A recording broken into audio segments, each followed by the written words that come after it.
Bleach. Studying medicine can't save the spirit world. This video is purely for entertainment and does not infringe on copyright or laws. The rights to the novel and image belong to the original author. We do not claim ownership. Don't like waiting and want to listen to this fanfic in full now? Subscribe to our Patreon, where you'll find the best fanfics. Chapter 76. Bursting Clothes, Night 1. Isn't this a bit too much? Shigeru, she muttered to herself as she looked at the rock wall not far away that was almost covered by the smoke. But it shouldn't be a big problem. Unohana-senpai said that Senju Cheng's spirit is a little stronger than the average vice captain, and he is proficient in Kido, and his zanpakutō ability can also heal itself. He even withstood a hit from a Cheng-ge and didn't die on the spot. He shouldn't be defeated so easily. But, has the strength of this spiritual pressure really reached the edge of Bankai? Unohana-senpai asked me to let Senju Cheng master Bankai as soon as possible. Just as Shigeru was hesitating whether to play more excessively, the large patches of grass in the smoke spread wildly around, and almost in the blink of an eye, the entire underground space was completely covered. Are you going to be serious? Shigeru said with some interest. In Shigeru long life as a god of death, the most exciting thing for Shigeru is to tease one interesting genius after another, make them full of fighting spirit, make them angry, and then make them helpless. Just now, Senju Cheng's counterattack was almost a token of his intention, but it did not make Shigeru completely excited. Now, although Senju Cheng's spiritual pressure has not changed much, this kind of momentum of changing the terrain on a large scale seems to be completely serious. And the whole person is trapped in the stone wall, and Senju Cheng feels that his bones are creaking. Senju Cheng senses the range covered by the grass. Almost, Senju Cheng's eyes flashed and muttered. After awakening the ability of spiritual control, Senju Cheng's fighting style has changed dramatically and visibly. It is no longer like before in the spiritual space, purely relying on his own spiritual power to maintain the wood ability to fight against Senbon Bancho. The ubiquitous spirit particles in Soul Society are the real inexhaustible source of power for Makoto Senju in battle. His own spiritual pressure only needs to be maintained by plants and trees that absorb spirit particles in a large area. The scope of this underground space is not small, but with Makoto Senju's spiritual pressure level comparable to that of the ordinary third seat of the GOTY 13th Division, it is enough. Makoto Senju has no doubt that if he fails, Shigeru will definitely strip him of his death suit and throw him to the 11th Division. Everyone has to die since ancient times, so you must leave your innocence in the world. Show it, arrive, transcend it, the ultimate of all things, the root of everything. All things. As the almost inaudible liberation words were read out, Makoto Senju's zanpakutō, all things, quickly turned into spirit particles and merged into the spirit body, and his ability to control spirit particles was almost instantly raised to several levels. And the petite figure of all things Sword Soul, which no one except Makoto Senju could see, floated on Makoto Senju's shoulder. Are you ready to go, Master Cheng-ge? I thought that Master Cheng-ge would need dozens or hundreds of years to use this power to fight, until the ultimate spirit body is completed. Just release some instincts, Master Cheng-ge, I can't wait. The whispers of the universe continued to reach Senju Cheng's ears, but Senju Cheng's eyes were still extremely clear, and he slowly loosened his fist raised in front of his eyes. Bloom. The next moment, in the somewhat surprised eyes of Shigeru, the buds on the green grass that almost covered every corner of the underground space began to bloom rapidly. When Shigeru looked at the buds with interest, Senju Cheng, whose figure was hidden by the smoke, also appeared.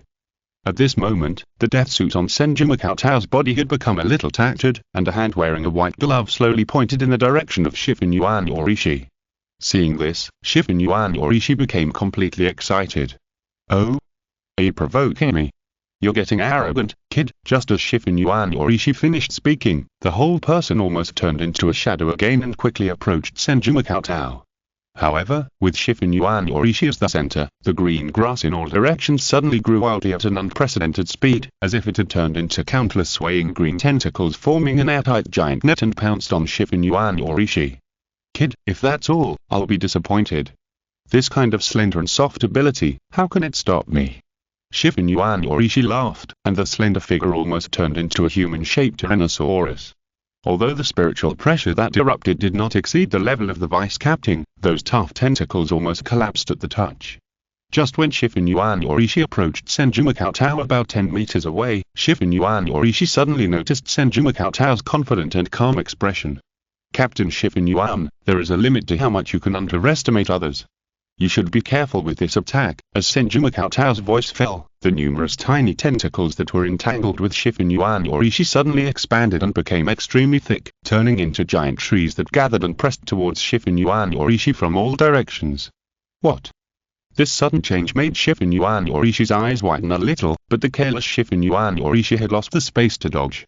Bang bang bang bang bang, countless giant trees fell down with a bang, making a series of terrifying roars, and directly formed a pile of giant trees on the ground. At this point, Senju Makoto was still not at ease. Several giant trees grew wildly and intertwined, and then formed a tree similar to an arrow in the air, which rotated in the air and stabbed towards the center point. Boom. Suddenly, a large amount of white lightning suddenly shot out from the countless caps in the pile of giant trees, and the entire pile of giant trees was almost completely annihilated in an instant. When the huge arrow-shaped tree reached the top of Yorishi Shifen Yuan's head, it was swung by Yorishi Shifen Yuan's palm wrapped with white lightning, and it was directly destroyed and turned into sawdust all over the sky. Feeling the amazing pressure from Yorishi Shifen Yuan, Makoto Senju couldn't help but laugh. Captain Shifen Yuan, it seems that I won. This is definitely not just the spiritual pressure of the vice-captain. As soon as Makoto Senju finished speaking, Yorishi Shifen Yuan, who happened to appear in front of Makoto Senju with his fist raised, paused, and the white lightning on his body quickly faded, revealing Yorishi Shifen Yuan's somewhat gritting teeth and helpless expression. Then, Makoto Senju's eyes fell on Yorishi Shifen Yuan. From the beginning, Makoto Senju's goal was to destroy Yorishi Shifen Yuan's captain's robe, and the instant roar that Yorishi Shifen Yuan couldn't hold back was just a pleasant surprise. Chapter 77 Sorrow and Enlightenment. There is no doubt that under the crush of the giant trees and the white lightning and thunder that erupted from the instant roar, even if the captain's outer robe is made of a material with certain protective properties, it is completely burst. And even Shifen Yuan Yorishi's close-fitting combat outfit has been damaged in many places, revealing her healthy and smooth wheat-colored skin, and even several small wounds that are bleeding. Senju Makoto's eyes are a little straight, and he licked his lips subconsciously. Noticing that Senju Makoto's eyes seemed to be staring at her figure, Shifen Yuan Yorishi stretched out without any scruples, showing her gracefulness and pride completely. Senju Makoto, compared with Unohana Senpai, who is more attractive? Shifen Yuan Yorishi asked seductively, while secretly turning on a small tool with a recording function, waiting to get a hold of Senju Makoto's little handle. At the time, just like the Stark Lamp and Silver Wind Flower Veil on Byakuya, which represent the noble status of the Kuchika family, this recording will completely become a switch for Makoto Senju. As long as you grasp this little switch, then the fun, won't it be there? Presumably, Makoto Senju will also understand how desperate the result will be if he is found out for saying bad things about Unohana Senpai behind his back. However, Makoto Senju answered almost without thinking. Do you still need to ask? Of course it's Unohana Sensei. Shifen Yuan Yorishi was slightly startled, and even felt insulted. How could there be even a trace of hesitation? Capture. Capture. Shifen Yuan Yorishi subconsciously exerted force with his 5 fingers, completely crushing the recording gadget, staring at Makoto Senju with an extremely unfriendly look, and asked. Then you were also aware enough to bear the crime of offending the head of the Shifen Yuan family, the commander-in-chief of the secret mobile team, and the captain of the second squad with your eyes, right? Facing Shifen Yuan Yorishi's change of face, Senju Makoto was confused. This woman is really more fickle than a cat. In Senju Makoto's ears, there was also a whisper full of laughter from Yulu's Hiryu. Oh my, Makoto, it seems that maybe you can really be a cellmate with my master in the hell. Senju Makoto's mouth twitched slightly, and he quickly explained. Captain Shifen Yuan, I don't mean to offend you, I'm just observing your wounds and want to help you treat them. Treatment? Shifen Yuan Yorishi was stunned, and looked in the direction that Senju Makoto had looked before, and then he found that there were several more wounds on his body caused by using instant coaxing. Immediately, Shifen Yuan Yorishi turned her head to look at Senju Makoto, and found that Senju Makoto's eyes were clear and kind. Then she realized that she seemed to be talking to a deaf person. This guy, TSK, is he also like Byakuya, who has no interest in women? Suddenly, Shifen Yuan Yorishi's favor for Senju Makoto increased a lot, and she also understood why Ai Hoshino might be willing to be friends with Senju Makoto. It is not surprising that a simple girl would have a longing for a guy with a pure mind, gentleness, and outstanding appearance and temperament. It's okay, it doesn't matter if you don't care about such a small wound. Shifu Yorishi said a little carelessly.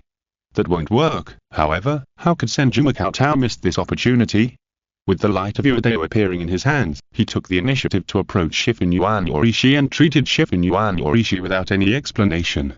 This guy, Shifu Yorishi, who always forced others, was forced by a little guy for the first time. He couldn't help but grit his teeth, but he still didn't refuse Senju Cheng's kindness. Instead, he took the initiative to speak. The move I used just now is called Instant Boom. It combines the power of Kido and Hakuda. It not only makes up for the fact that the power of Hakuda is completely limited by the strength of the spirit body itself, but also makes up for the shortcomings of Kido that has delay and lack of continuous damage. However, this move is quite heavy for the spirit body. Even if it is not well controlled, it will directly cause damage to the spirit body. That's why I accidentally broke several wounds in the spirit body just now. So the essence of the injury is caused by the destruction of the spirit body by the Kido. It should be a bit troublesome to deal with it. Senju Cheng nodded, and said while secretly sending a seed into Shifu Yorishi's body. Captain Shifu, call me Master Yorishi. Shifu Yorishi interrupted Senju Cheng and reiterated. Yes, Master Yorishi. Senju Cheng helplessly called out this relatively more intimate name, and then said. This move is too dangerous. In the worst case, there is a possibility that the spirit body will be completely destroyed. It's okay, I already have a completely perfect idea. Shifu Yorishi said confidently. Senju Cheng heard this and no longer tried to persuade Shifu Yorishi to have a good impression of him. Instead, he focused on treating Shifu Yorishi. In fact, Shifu Yorishi was not wrong. This kind of injury that was caused by the loss of control of the power of ghosts from the inside out of the spirit body, although the wound was quite inconspicuous, was actually a mess inside and around the wound.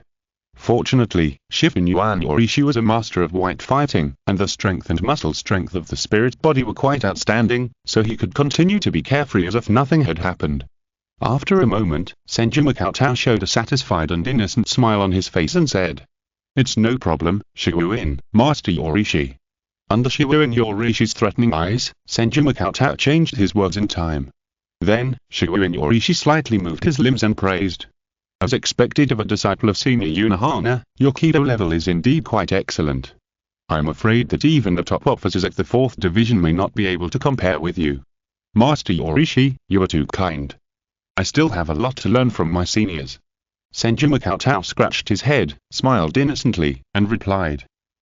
Shifu Yorishi responded without comment, and then asked. Come to think of it, what about your ability to control the giant tree zanpakutō just now? Senju Cheng was silent for a moment, his clear eyes were filled with crystal tears, and even his glasses were covered with a thin layer of mist, and then he pursed his lips. Silence was more powerful than words at this moment. Although Senju Cheng did not speak, Shifu Yorishi, who knew the details of the recent soul loss incident in Rukongei, seemed to feel Senju Cheng's sadness and enlightenment. After witnessing the death of her companions, she did not show any sadness on the surface, but in fact she was carrying all of this in her heart. Has the use of his zanpakutō abilities changed? Shifu Yorishi secretly judged, then reached out and patted Senju Cheng on the shoulder and said. Come here at the same time tomorrow, and I will give you some really interesting shunpo training. If you're listening to this novel on a channel other than Fanfic World, it means they downloaded and uploaded it without effort. We cordially invite you to visit our channel, Mundo Fanfic Novel, as there you'll find the original version of this story and you can explore many other novels of various genres. We're waiting for you to immerse yourself in a world of incredible novels. Chapter 78. Instructing on Flash Step. Immediately, Shifu Yorishi completely disappeared in front of Senju Cheng. If it was just dynamic vision capture, even Shifu Yorishi's afterimage could not be seen clearly. However, based on the feedback from the forest seed, Senju Cheng was very sure that Shifu Yorishi had left this underground space. Teaching shunpo. Hearing the last words that Shifu Yorishi took the initiative to propose, Senju Cheng could not help but grin. Zanpakutō, among the 4 basic combat skills of the Shinigami, in addition to the special branch of the kitten, Senju Cheng is relatively good at shunpo.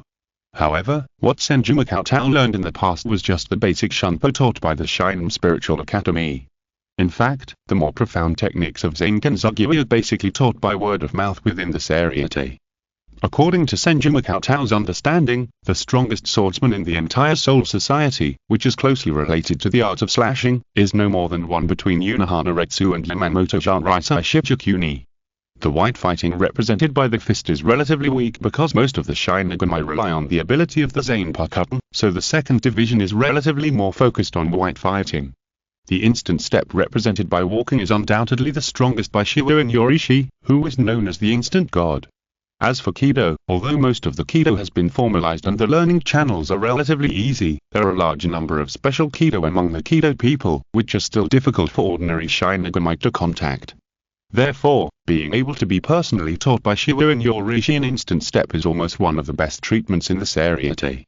Thinking all the way, Senju Cheng had unknowingly returned to the captain's courtyard of the 4th Division.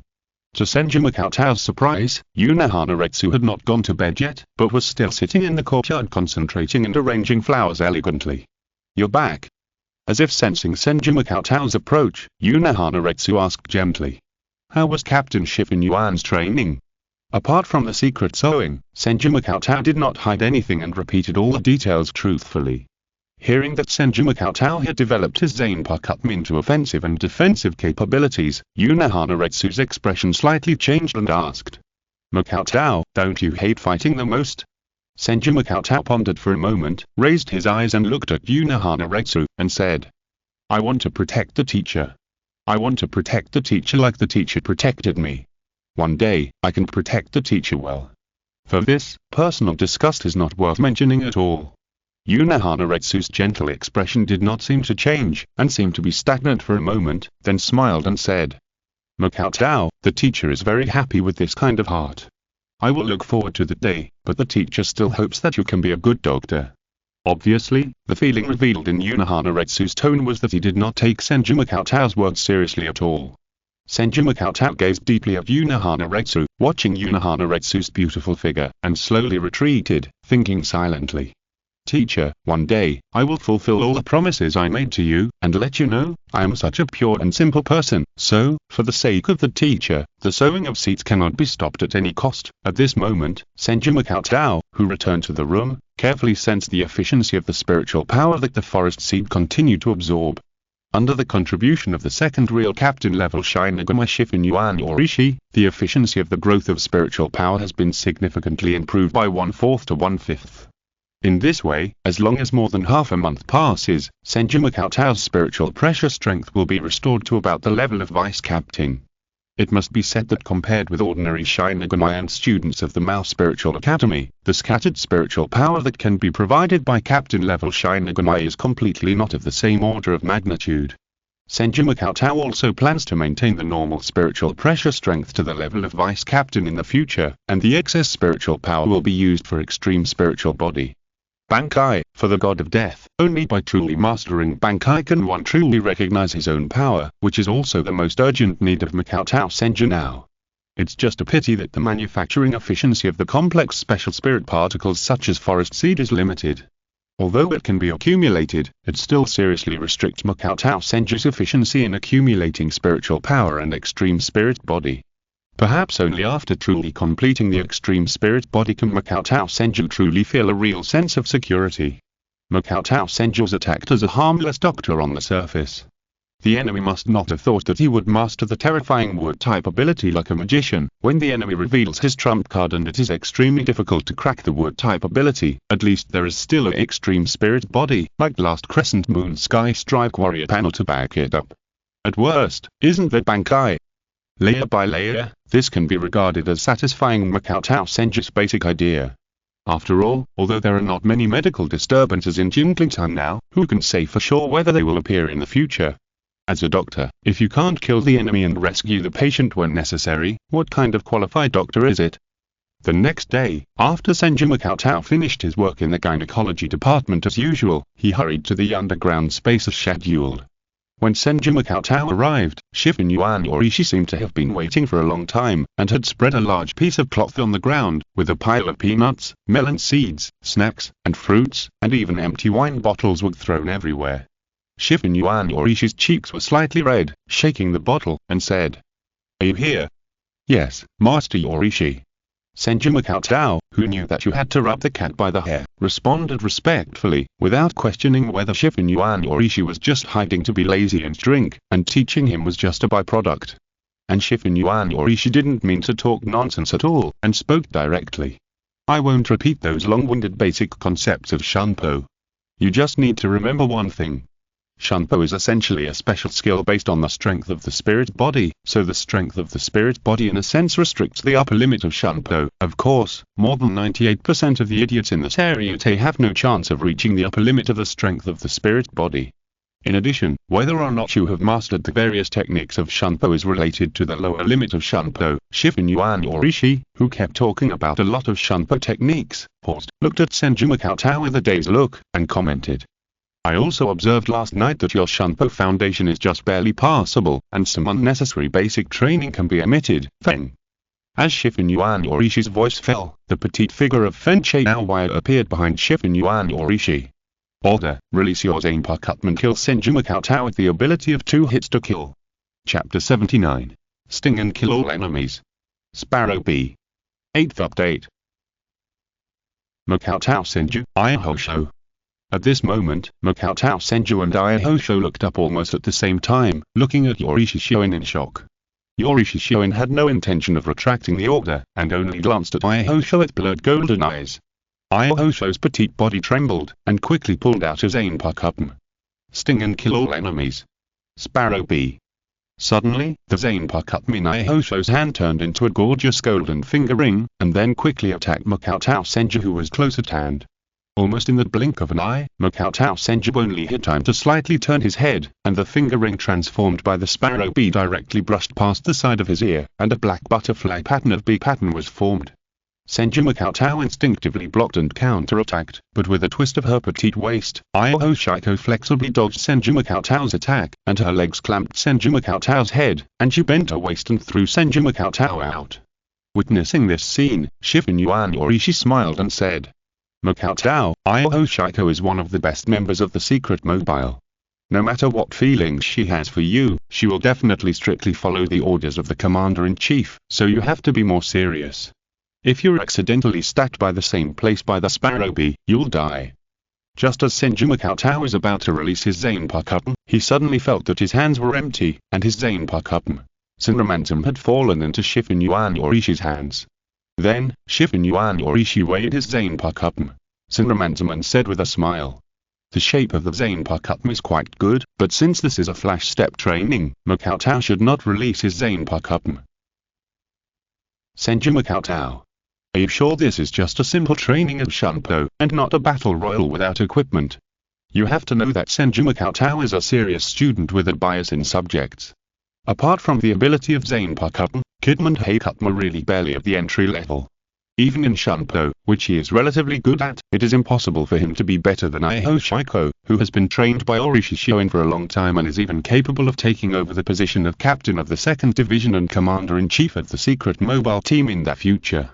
What's more outrageous is that Ihosho can increase her spiritual pressure through Shinigami, and she is going to perform a barehanded into a white blade. However, before Senju Makoto could start to curse at Yorishi Shoin's behavior, Ihosho appeared again at a close distance from Senju Makoto, and the sparrow bee flashing with cold light pierced Senju Makoto's eyes. Swoosh! Senju Makoto squatted down suddenly, and the sparrow bee almost brushed against Senju Makoto's hair. However, as if she had expected Senju Makoto's reaction, Ihosho followed with a knee strike and went straight to Senju Makoto's chin. Bang! In the close combat, although Senju Makoto's spirit body muscle strength was not weaker than that of Ihosho, the terrifying gap in the level of fighting almost made Senju Makoto be crushed and knocked away. After being defeated back and forth, especially in front of Ihosho, Senju Makoto, who was usually quite calm, had red eyes. Under the pressure of Ihosho's constant pressure, Senju Makoto's complicated thoughts were gradually completely thrown behind his mind. He stared at Ihosho's every move with a focused and scorching gaze, and a part of his body was stimulated to wake up the real fighting instinct. Slow down, I can see clearly, on the left. There is a chance to counterattack. Gradually, the battle that was almost one-sided, Senju Makoto began to be able to dodge and counterattack effectively without knowing it. In particular, Senju Cheng's instant step speed and skills were almost improved at a speed visible to the naked eye. Not only were they the skills described by Shifu Yuan Yorishi, but they were also constantly absorbing the skills displayed by Iho Shiko. Suddenly, a figure appeared beside Yorishi Shuin, who was watching from a distance. He had short light yellow hair and a little stubble on his chin. He looked decadent and unkempt. The captain's Adori on his body had 12 written on it. "Kisuke, you're too late," Yorishi Shuin said with some dissatisfaction. Well, Urahara Kisuke, the captain of the 12th Division, scratched his hair casually, shifting his attention stiffly, and said, "Is this person a disciple of Senior Unohana?" "Yes," Shuin Yorishi nodded and said. "He is ridiculously similar to you in some aspects. Even in the battle, he has a messy mind. The battle is more like calculating various conditions. If you don't impose various conditions to restrict him, you can hardly feel the pure fighting instinct." Haha, Urahara Kisuke laughed and didn't dare to answer at all. Looking at the somewhat embarrassed figure of Senju Cheng, he couldn't help but recall a not-so-wonderful past. At the time, when he was practicing instant movement, in order to force himself, Yorishi even used the instant draw that he could not control normally, in order to force out that kind of fighting instinct. Only under such extreme circumstances can the body truly and quickly integrate various instant movement techniques into instinct.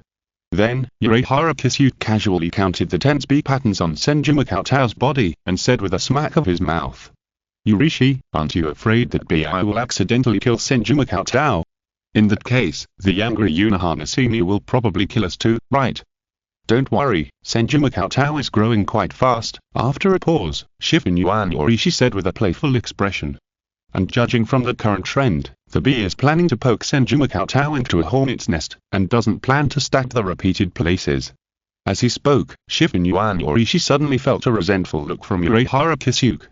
Seeing this, Shifu Yuan Yorishi did not feel the guilt of almost killing Urahara Kisuke that year, and asked back with confidence, "What? Didn't I take good care of you? You almost took the blame for killing your best friend." Urahara Kisuke couldn't help but muttered a few times. "You took the blame, but I lost my life." Then, Urahara Kisuke handed a white doll in his hand to Shifu Yorishi and said, "Here, I have already adjusted the transformation body you want." Shifu Yorishi asked after taking the transformation body without any hesitation. "Come to think of it, what have you been studying in the Technology Development Bureau for this period of time? This image looks like you haven't slept for several days and nights. Anyway, it's a bit troublesome." Urahara Kisuke scratched his messy hair again, and his dark circles seemed to deepen a little, and he said, "I accidentally created a dangerous substance that was a bit extraordinary, but when I wanted to destroy it, I found that I couldn't destroy it at all." Shifu Yorishi heard this and became more interested and asked, "Even your Bankai can't be destroyed?" "No, I've tried 198 methods and none of them worked. Forget it, I'll think about how to deal with it. I'm leaving," Urahara Kisuke said with some distress, and then disappeared from the spot in an instant. Chapter 80. Fate of being stabbed by a cute girl. As for the appearance and departure of Urahara Kisuke, the captain of the 12th Division and the current director of the Technical Development Bureau, Senju Cheng was completely unaware. At this moment, Senju Cheng concentrated almost all his energy on Ihakiko. Strong. Ihakiko is both young and strong. Young refers to Ihakiko's behavior, thinking, and character. Not only does she admire Shifu Yorishi purely and regard Shifu Yorishi as the most important existence, but she is also easily broken by Senju Cheng's gentleness and regards Makoto Senju as an important friend.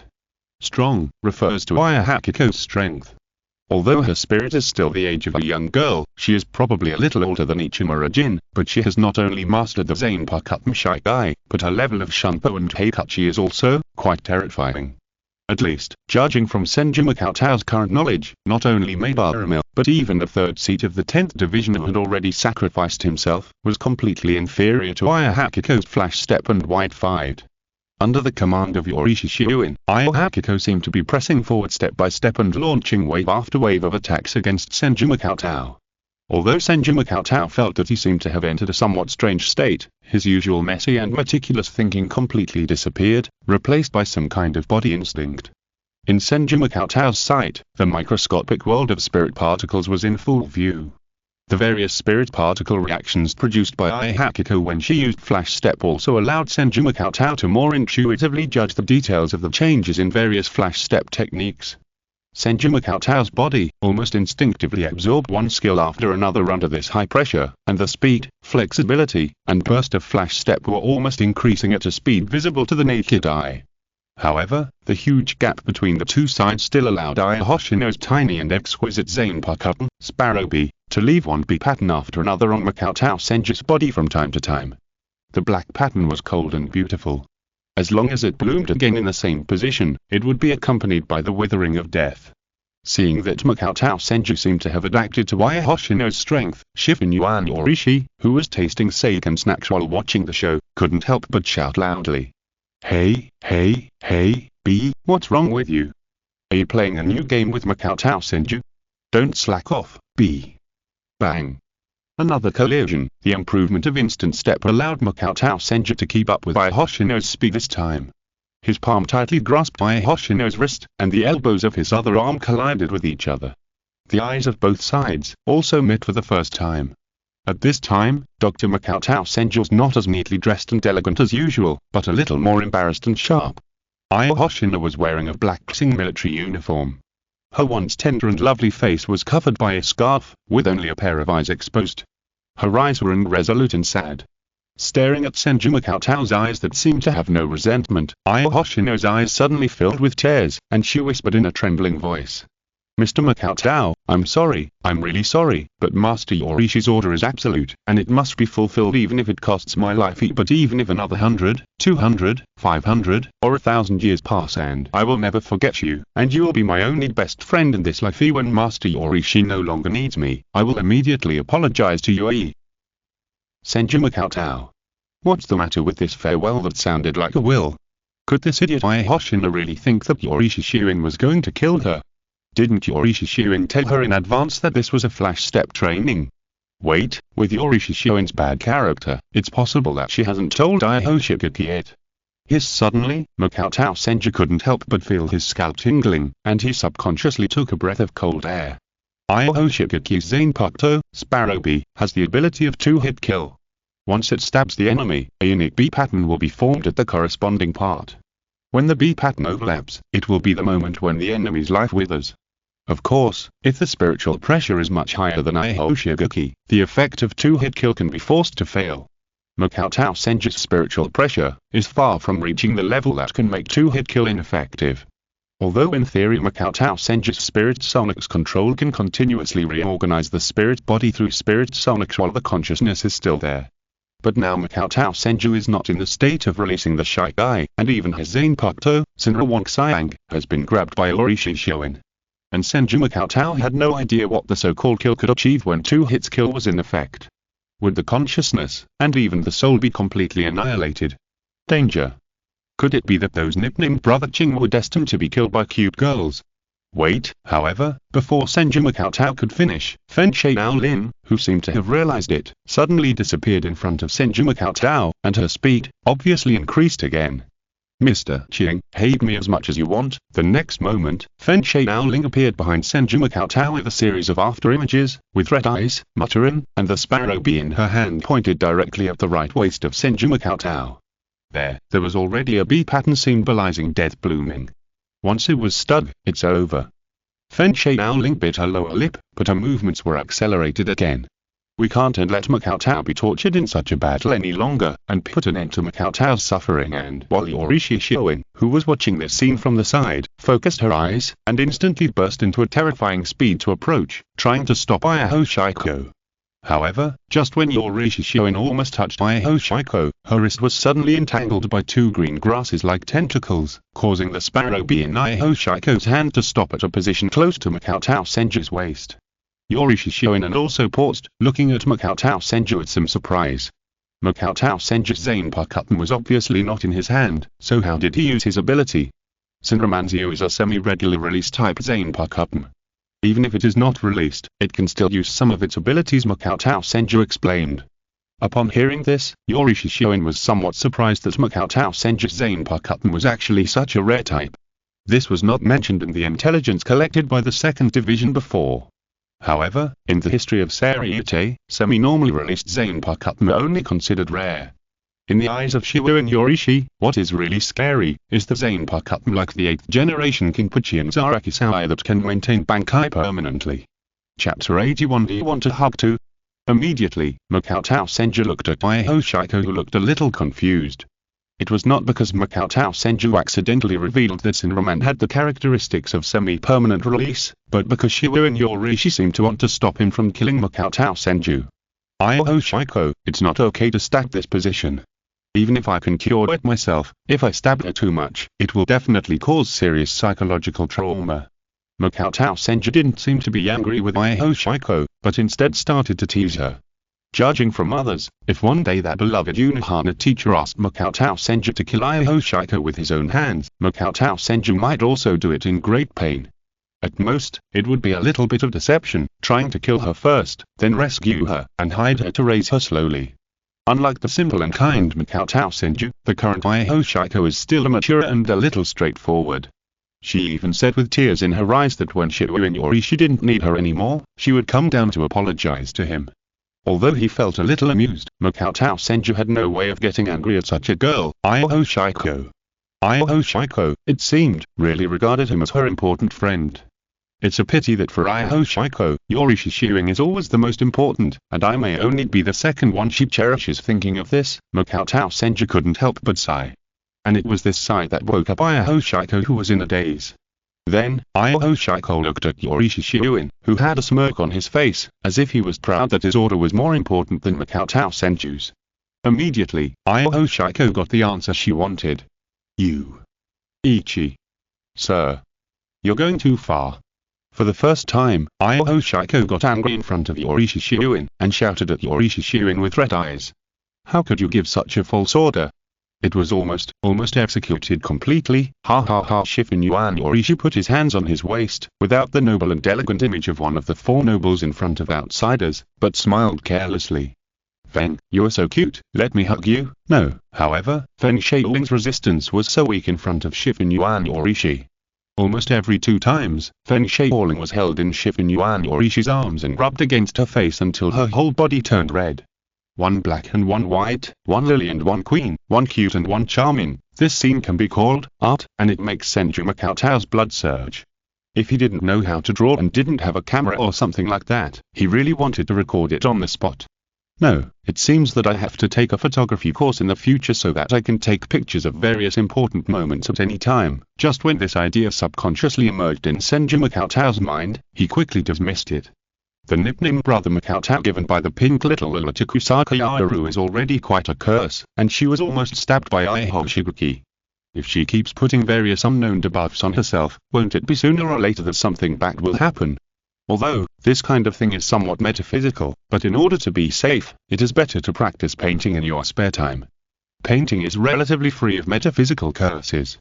And Shifu Yuan Yorishi, who had been stroking Hoshiguki, paused and turned to look at Senju Makoto, asking playfully. Makoto, with that look in your eyes, do you want to hug her like this too? Senju Makoto, Hoshiguki. For a moment, Makoto Senju and Hoshiguki, as the parties involved, were stunned. However, Senju Makoto thought that Shifu Yuan Yorishi was going to hug her like this, while Hoshiguki thought that Shifu Yuan Yorishi wanted Senju Makoto to hug her like this. Suddenly, both Senju Makoto and Hoshino showed some shyness on their faces, and there was a hint of expectation. Shifu Yuan Yorishi, who thought he had exposed some of the thoughts between Senju Makoto and Hoshino, couldn't help laughing and said when he saw the similar reactions of Senju Makoto and Hoshino. Really? Then you have to go back and tell Senior Unohana. Senju Makoto. Almost instantly, Senju Makoto was completely sober. How could he say such a thing to Teacher Unohana? It's not impossible that Teacher Unohana might think that he was going to join the second team. Compared with Shifu Yuan Yorishi, it turned out that Teacher Unohana was more reliable and more important. Then, Shifu Yuan Yorishi held Hoshino, who buried her head in his broad mind, and after pointing out the flaws and shortcomings of Senju Makoto in Shunpo, he announced the end of this Shunpo training. As for the next Shunpo training, Shifu Yuan Yorishi scheduled it for 7 days later. After all, even if your Seireitei doesn't care about things, as the captain of the 2nd Division, the commander-in-chief of the secret mobile team, and the head of a great noble family, there are still things that need to be busy and handled. However, before Senju Makoto left this underground space, Shuin suddenly asked why Senju Makoto's spiritual pressure seemed to be much lower than Unohana Retsu described, and he didn't even reach the level of Vice Captain spiritual pressure who fully mastered the first release. Senju Makoto, who knew that he couldn't hide it, could only explain that when he encountered Yake's last time, in order to maintain the maximum efficiency of large-scale treatment for a long time, he paid the price of a period of spiritual pressure decline. In this regard, Shuin didn't ask anything, but just seemed to be thinking and weighing something. The next day, when Senju Makoto returned to the office as usual, Iohoshiko appeared in front of Senju Makoto. "That, Makoto, I'm sorry," Iohoshiko said guiltily. Why do you say sorry?" Senju Makoto asked, pretending to be puzzled. Iohoshina was obviously feeling a bit upset, and she lowered her head as she spoke.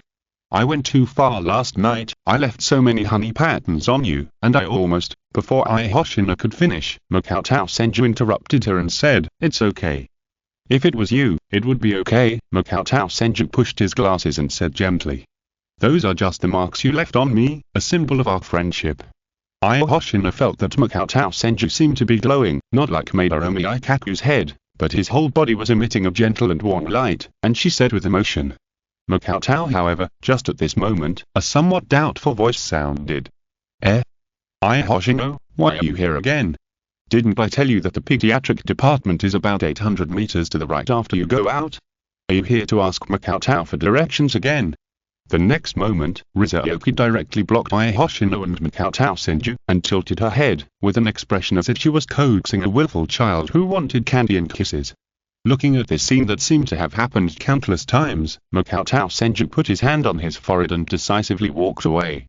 What is the reason? Obviously, the two of them are quite cute when they are apart, but when they are together, it seems like they are in hell, Makoto Senju expressed, confusion. P.S. Guys, I haven't stopped updating. I'm writing and writing. It's just that the normal update time is 23:50. There is another chapter to follow, chapter 82 Scatter. 1,000 Cherry Blossoms. In the following days, Makoto Senju lived a more regular life. He went to the gynecology department on time every day to see patients and integrate the seed of forest for patients with relatively high spiritual pressure. At night, Makoto Senju either returned to the courtyard to learn the way of Kido and medical skills from Unohana Retsu, or practiced instant step. In order to avoid being stabbed by Ayabicho in the future, Makoto Senju did not forget to find an opportunity to study the two-hit kill ability of Ayabicho's zanpakutō. It is not a simple toxin, but an ability that is close to rules in the true sense. The overlapping blooming of the bee pattern flower will directly destroy the spirit body completely. There is no doubt that this is an extremely terrible ability. However, after carefully studying the zanpakutō, Makoto Senju found that if he did not hesitate to expose his spiritual control ability, the two-hit kill would pose almost no threat to Makoto Senju. After all, Makoto Senju could completely change the spirit in the spirit body to eliminate the part of the spirit marked with the bee pattern flower by the bee, so that the conditions for the activation of two-hit kill could not be met. That is to say, even if Iohoshiko leaves more marks on Makoto Senju, it is still meaningless. And the life of a god of death is long. In the eyes of a god of death, a few months often means almost no change. At this moment, in the underground space, the after images of Makoto Senju and Iohoshiko were almost constantly flashing everywhere. During the chase, various advanced instant steps are almost at hand, as if they have been completely integrated into instinct. However, in just a few months, in the eyes of Seireitei, who was somewhat amazed, Makoto Senju's instant step attainment is now no less than Iohoshiko. Even Seireitei felt that with Makoto Senju's gentleness, the speed he showed might still be reserved in order to avoid hitting Iohoshiko. Of course, it is limited to instant steps. If it is Spider's ability, Iohoshiko can easily twist Makoto Senju into a do twist without dodging or using zanpakutō in close combat. However, they are evenly matched in instant steps. When Makoto Senju is trying to avoid fighting, Iohoshiko can hardly do anything to Makoto Senju. Besides, apart from the first time she fooled people, it would be hard for Iohoshima to fight with Makoto Senju. but this is more of a joke than a training. Thinking of this, Yorishi Shoin appeared between Makoto Senju and Ayahoshi's in a flash, and put her hands on their shoulders to stop them from chasing, and then spoke. Makoto, you have almost mastered the instant step. Some vice captains may not have this level. If you want to improve further, you need a little pressure in actual combat. After a pause, Yorishi Shoin thought of something, and a big smile appeared on her face, and she said without letting anyone refuse. Makoto, I'll find you a more suitable training partner. Makoto Senju's heart skipped a beat, and he felt that Yorishi Shoin's smile did not indicate anything good, so he asked. Can I ask who it is? Don't worry, Yorishi Shoin patted his chest and said. I promise that they're about the same level as you. There won't be much danger to your life. You just need to run faster and you'll be fine. Life or danger? Although Makoto Senju had some doubts about Shifu Yuan Yorishi's integrity, was it really appropriate to say it in such a calm tone? Then, after Shifu Yuan Yorishi asked Aya to return to the team, she excitedly took Makoto Senju out of the underground space and headed straight for a relatively secluded corridor that Makoto Senju's not familiar with. Makoto, stand here and don't move. I'll be back soon. Shifu Yuan Yorishi patted Makoto Senju's shoulder and disappeared again without giving him any chance to object. Which squad is this? Makoto Senju looked around and tried to identify it. However, Makoto Senju hardly visited other squads, and most of the buildings in the Seireitei were of a similar style. Old-time Shinigami with a poor sense of direction would get lost on a daily basis, not to mention Makoto Senju, who was a half-otaku. At this moment, a furious roar sounded not far away. Demon Cat, I must kill you this time. The next moment, Senju Makoto's eyes blurred, and Shifu Yuan Yorishi, who looked like he had successfully cheated on someone, appeared in front of him again, and without saying anything, he directly put something around Senju Makoto's neck, and then used something to clamp Senju Makoto's hair. Senju Makoto. When Senju Makoto saw clearly that the silver white winged flower yarn around his neck was recorded in the books of the Mouse Spiritual Academy, which was the symbol of the Cheng-ge family, one of the 4 great nobles, he suddenly felt 1,000 alpacas galloping through his heart. So, what Shifu Yuan Yorishi used to clamp his hair was undoubtedly also the star clamp that belonged to the symbol of the Cheng-ge family. The next moment, a young man with disheveled hair and an expression full of anger, but still unable to conceal the noble aura emanating from the inside out, appeared not far from Senju Makoto. Byakuya, I'm sorry, Shifu Yorishi waved at Cheng-ge Byakuya, but there was no trace of guilt in her tone, and then she spoke loudly to Senju Makoto beside her. Senju Makoto, didn't you say you wanted the star-pulling clamp and the silver white winged flower veil? How about it? It should feel pretty good to wear it, right? Senju Makoto. What a demon cat who diverts trouble to others, he didn't forget to report my name directly. Are you really not worried that I will be killed by the Cheng-ge family, one of the 4 great nobles in Soul Society? However, before Senju Makoto could speak to clarify, when Cheng-ge Byakuya saw that the silver white winged flower veil and the star-pulling clamp, which symbolized the family's nobility and glory, were worn by another boy, he was so angry that his eyes almost bled. You tease the Cheng-ge family like this, Cheng-ge Byakuya, whose mentality had been broken by Shifu Yorishi's teasing for many years, was completely broken at this moment. Originally I was celebrating that the abominable demon cat had not appeared for several months, and might have died somewhere, unexpectedly. Tonight, this demon cat that should have been torn into pieces actually snatched the star-pulling clamp and silver white winged flower veil from me right in front of my father. So, doesn't it mean that I am not qualified at all, let alone capable of protecting the glory of the Cheng-ge family? At this moment, Cheng-ge Byakuya chose to draw his sword without hesitation and directly performed the Seireitei. Scattered. Senbon Bancho. As the angry words of liberation sounded, the blade of the zanpakutō in Cheng-ge Byakuya's hand quickly decomposed and turned into countless dreamy cherry blossom petals. Then, countless cherry blossom petals swept towards Senju Makoto like a violent storm. Chapter 83. For my teacher, the cherry blossoms dancing without wind is absolutely beautiful, but in this beauty, what is contained is the awe-inspiring murderous intent from Byakuya Cheng-ge. Swoosh. Without any hesitation, Makoto Senju quickly retreated to the back, dodging the cherry blossoms that were actually small blades, while explaining. Wait, please calm down. The star-pulling clamp and the silver white winged flower yarn were made by Captain Shifu Yuan. I was just innocently involved. Byakuya Kachika was slightly stunned, and his eyes calmed down a little as he carefully looked at Makoto Senju, whose figure kept flashing back and forth between the cherry blossoms under the night sky. The strange boy seemed to be specially equipped with the star-pulling clamp and the silver-white wind flower yarn that represented nobility. He was naturally noble, elegant and calm. Shifu Yuanyi, who was hiding aside and ready to watch the show, saw that the conflict seemed to be easing, and skillfully fanned the flames, saying loudly, "Makoto Senju, are you planning to return the star-pulling clamp and the silver wind flower veil to the future head of the Kachika family of arms?" Suddenly, Byakuya Kachika's face flushed completely. The stimulation of such words was not something that Byakuya Kachika, who was arrogant and superficial, could bear. As for Makoto Senju, his face couldn't help but turn green. When Yorishi Shirin said this, it almost seemed that the conflict between the two sides could only end in a fight. The glory of the Kachika family could never be taken back as arms. This was not something Byakuya Kachika could accept. For a moment, the flying cherry blossoms became more and more violent and swift, constantly chasing after Makoto Senju.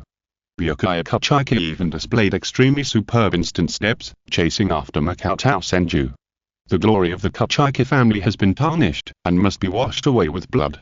I will personally retrieve the star-pulling clamp and the silver wind flower veil. Unlike the underground space where Kisuke Uehara used a special method to isolate the leakage of spiritual pressure, the spiritual pressure that Byakuya Kachika released at this moment was quickly sensed by a large number of Shinigami.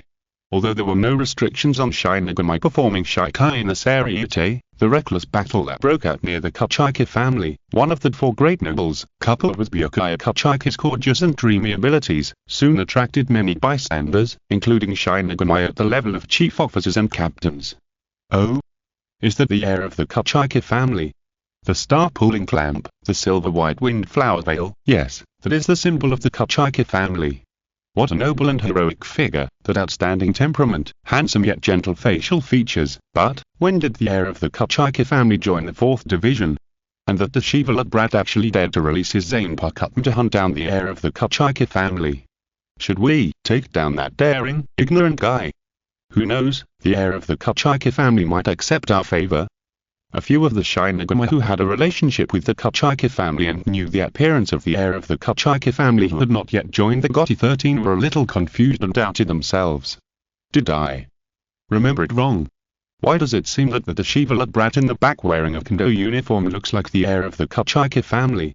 When Byakuya Kachika heard some faint words that came into his ears, he was so angry that his vasodilation pressure soared on the spot, and there was almost only one thought left in his mind. Kill the bastard in front and take back the honor that belongs to you for a moment, even with the manners of Byakuya Kachika, in order to clarify himself and recover the star-pulling clamp and the silver-white wind flower veil. Byakuya Kachika kept cursing in the direction of Makoto Senju, the thief who stole the glory of the Kachika family. And Uehara naturally would not miss such a wonderful moment, and kept repeating in Makoto Senju's ears the various remarks made by the surrounding Shinigami about the relationship between Makoto Senju and Byakuya Kachika. It's really interesting, Makoto-kun, so what are you going to do now? Wear the star-pulling clamp and the silver-white wind flower veil that represent the Kachika family, and then defeat Byakuya Kachika. Or kneel down and beg for mercy. Uehara did not forget to add fuel to the fire. In response, Makoto Senju glanced in the direction of Uehara, and listened to the voice of Byakuya Kachika from time to time behind him, and his heart was also extremely depressed. It's decided, from now on, I must keep my distance from Yorishi Shirin no matter what. That woman is really only interested in chaos.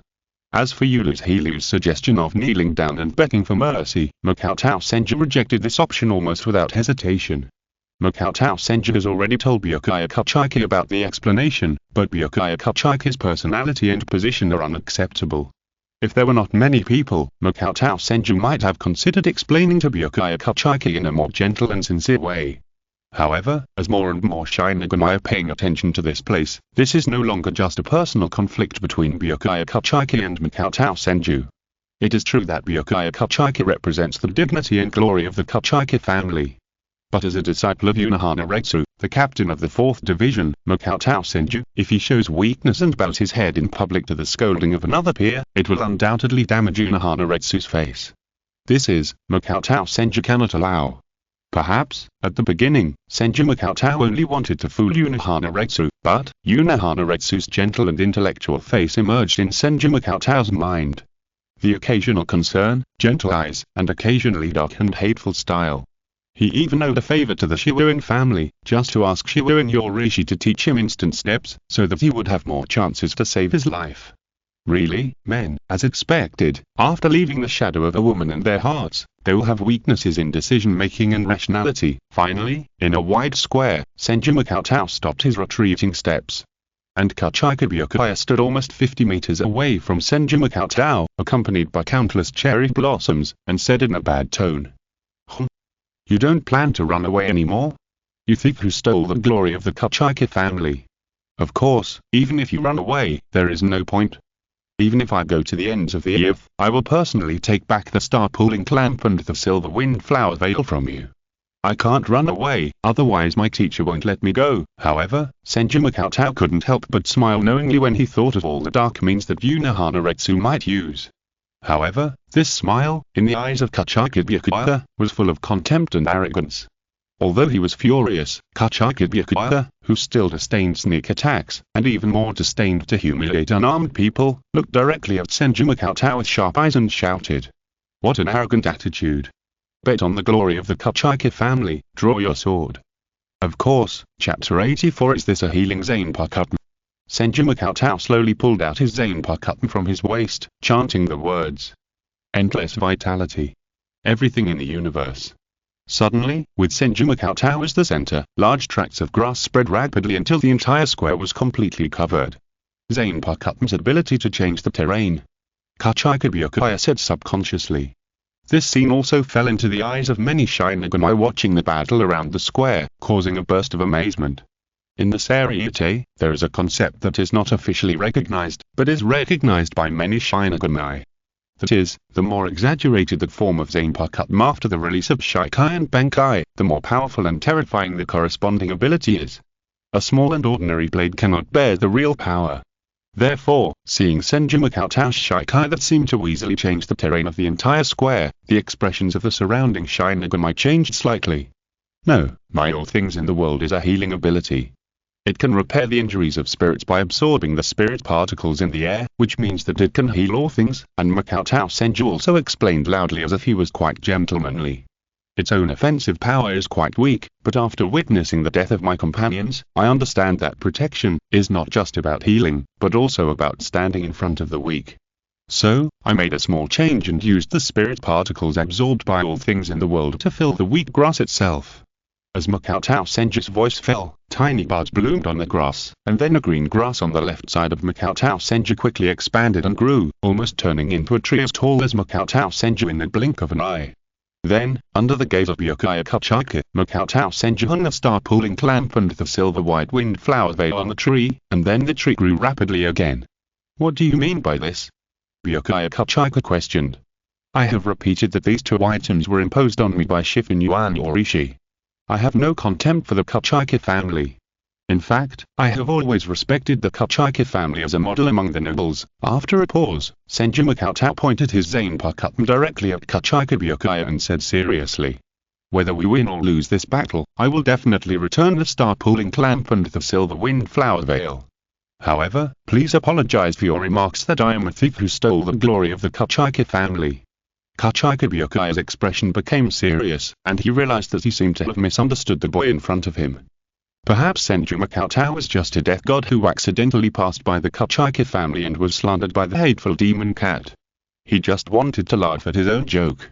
However, just as the demon cat hoped, he impulsively regarded innocent people as enemies, and mistakenly released his zanpakutō, mistakenly pushing the situation to the point where he had to fight. "I'm the Kachika family, Byakuya Kachika." Byakuya Kachika gave his name in a very formal aristocratic manner. "Squad 4, Makatao Senju." Makatao Senju also responded. Hearing that Makatao Senju was actually an ordinary member of the healing squad, Byakuya Kachika couldn't help but frown, and he felt even more guilty. The Shinigami of the 4th squad were not good at fighting, but he forced Makatao Senju to the point where he had to fight. Isn't this a kind of bullying and a despicable behavior that insults the honor of the Kachika family? No matter whether I win or lose, I should apologize to you. Byakuya Kachiki said in a serious manner. Okay, then please teach me. Makoto Senju nodded, and waved the zanpakutō in that direction of Byakuya Kachiki. Suddenly, several green grasses quickly expanded into giant trees and bombarded in the direction of Byakuya Kachiki. Bang! Where the giant tree bombarded, Byakuya Kachiki had disappeared without a trace. Instead, a large number of cherry blossoms rolled along the trunks towards Senju Makoto, and the giant trees where they passed were also cut with a large number of cracks, indicating that once they were wrapped by these cherry blossoms, it would undoubtedly be a beautiful and bloody end for the spirit. However, the next moment, a large number of trees intertwined with each other, turning into a giant palm as big as a house, and slapped the cherry blossoms. Bang! This attack almost shattered more than 70% of the cherry blossoms on the spot, and also made the surrounding dead gods who witnessed the whole process. Question marks appeared on their heads one after another. Is this a healing zanpakutō? Is this an ordinary member of the 4th Division of the healing team? The momentum generated by this slap alone is already quite astonishing. And Kachiki Byakuya, who dodged to the side, witnessed this scene, and his expression was solemn, and then he was more cautious than ever before. So strong, the spiritual pressure has reached the level of vice captain, and is slightly stronger than his own. In addition, there is the ability of the zanpakutō shown by Senju Makoto. In addition to being relatively weak against fire-type zanpakutō, it is already a very tricky ability. However, before Kachiki Byakuya could think, the giant tree palm formed by the tangled knots of a large number of trees had already extended rapidly and grabbed towards Kachiki Byakuya. The handle of the knife in Kachiki Byakuya's hand moved, and countless cherry blossoms gathered again, like a huge wave, rushing towards the giant tree palm. For a moment, a large number of cherry blossoms collapsed, and countless wood chips flew. Finally, after a few breaths of stalemate, the giant tree palm stopped less than 5 meters away from Kachiki Byakuya, and then turned into a pile of broken wood and fell to the ground. Hado 4. White Thunder. Suddenly, a sharp white lightning was released at the moment covered by countless cherry blossoms, and pointed directly at Senju's chest. Puff. Although the number of the broken way to which Bylady belongs is very low, it is only the 4th low-level broken way, but it has the advantages of fast release speed, extremely fast flight speed, and strong penetration. This time, although Senju Makoto has already reacted, one of his shoulders was still pierced. In this regard, Senju Makoto's expression is still quite calm. A green grass is wrapped around his shoulder, emitting a green glow, and he is quickly healing. Senju Makoto waved the zanpakutō in his hand, and 2 giant tree palms formed on the left and right sides of Senju Makoto, showing a left and right pincer attack and continued to bombard Kachiki Byakuya. This time, after the test, Kachiki Byakuya had no intention of resisting. While dodging with extremely fast instant steps, he manually controlled a large number of cherry blossoms from all directions to surround and kill Senju Makoto. However, Senju Makoto had no intention of moving at all. A lot of crazy trees rose up around Senju Makoto, blocking the invasion of a large number of cherry blossoms. Even if the few remaining tiny petals managed to pass through the tiny gap and get to Senju Makoto's side, they could not pose any real threat. If you're listening to this novel on a channel other than Fanfic World, it means they downloaded and uploaded it without effort. We cordially invite you to visit our channel, Mundo Fanfic Novel, as there you'll find the original version of this story and you can explore many other novels of various genres. We're waiting for you to immerse yourself in a world of incredible novels. Chapter 85. Is your awareness higher than mine? For a moment, the flying cherry blossoms and the wildly growing grass and trees kept colliding in a square, inexplicably producing an aesthetic conflict.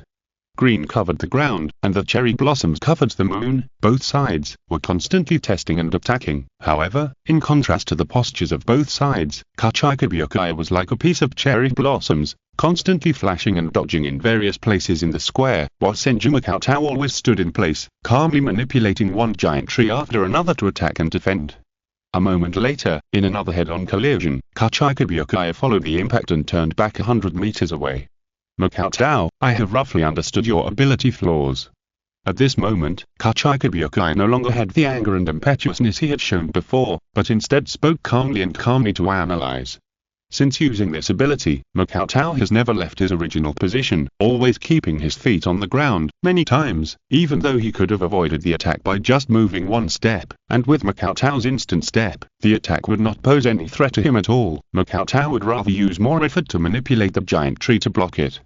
So, it's not that Makao is unwilling to move, but that he can't move, right? I'm afraid this is also that key to Makao's connection with this piece of grass. Listening to Byakuya Kachiki's analysis, Makao Senju did not say anything to confirm or deny, but he just showed a little shock and admiration that Byakuya Kachiki caught. After all, it can't be more.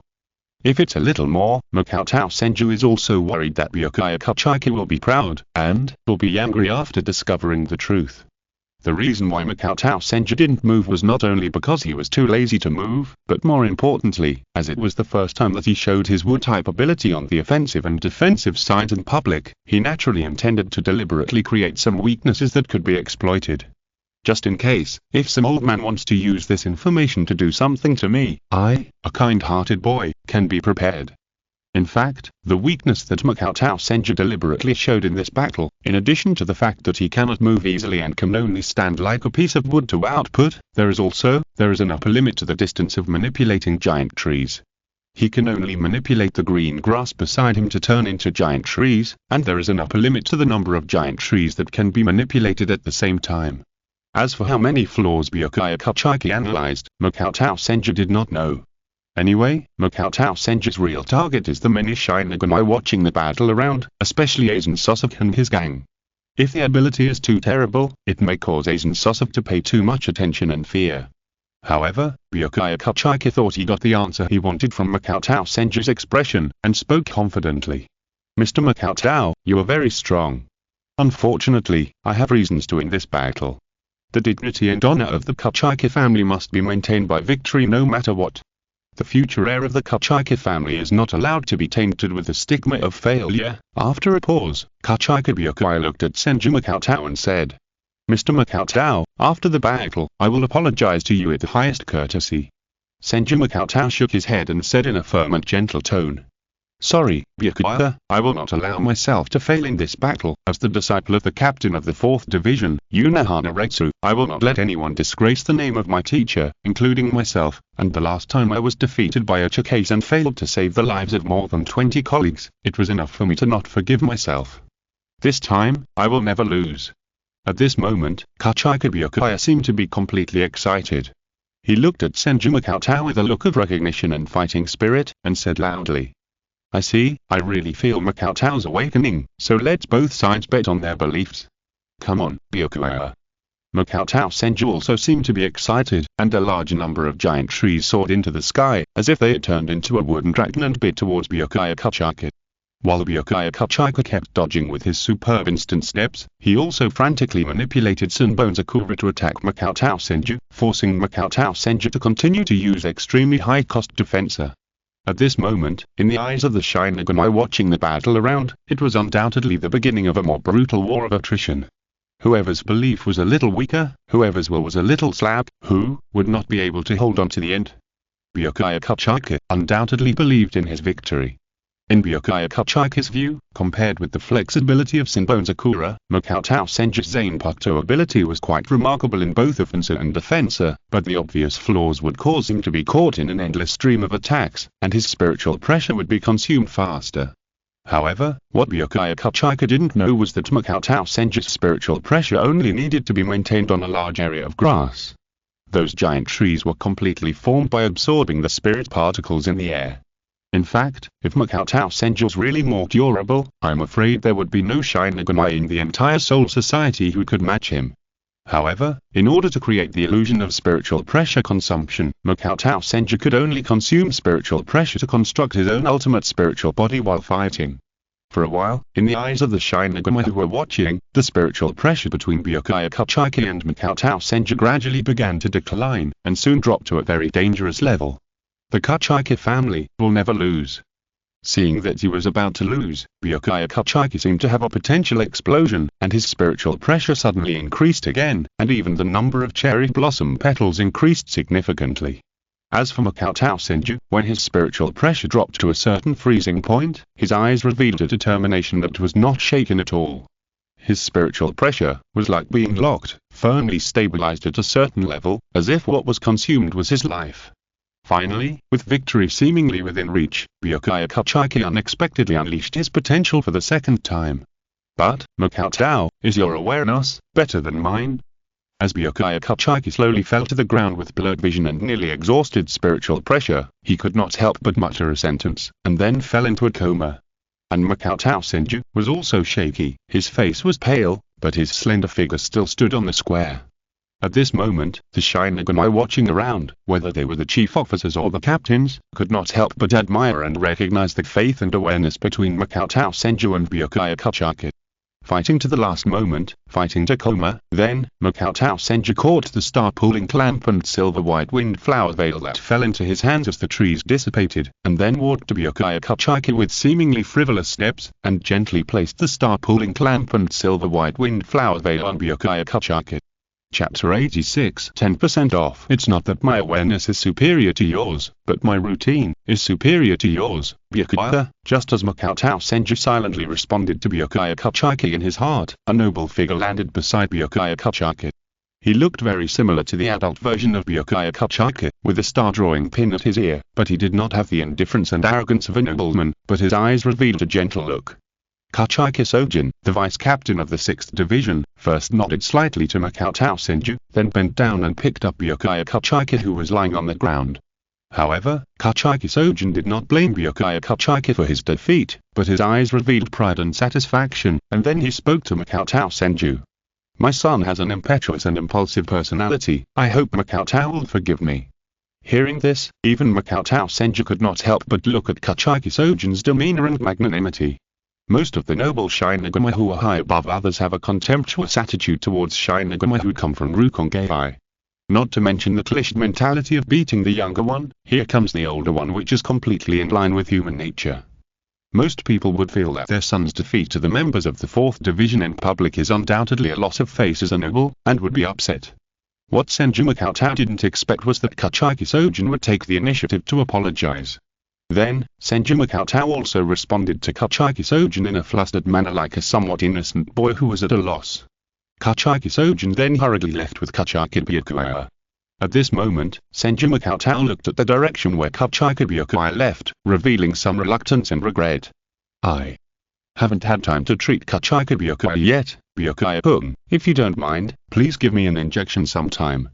Hey, Makoto. Suddenly, a hand was placed directly on Senju Makoto's shoulder.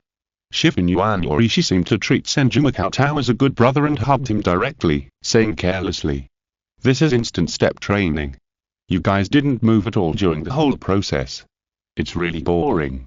Isn't that really a flaw in your zanpakutō mobility?" Senju Makoto rolled his eyes at Shifen Yuan Yorishi. If he didn't know that he couldn't beat Shifen Yuan Yorishi, he almost couldn't suppress his soul of complaining.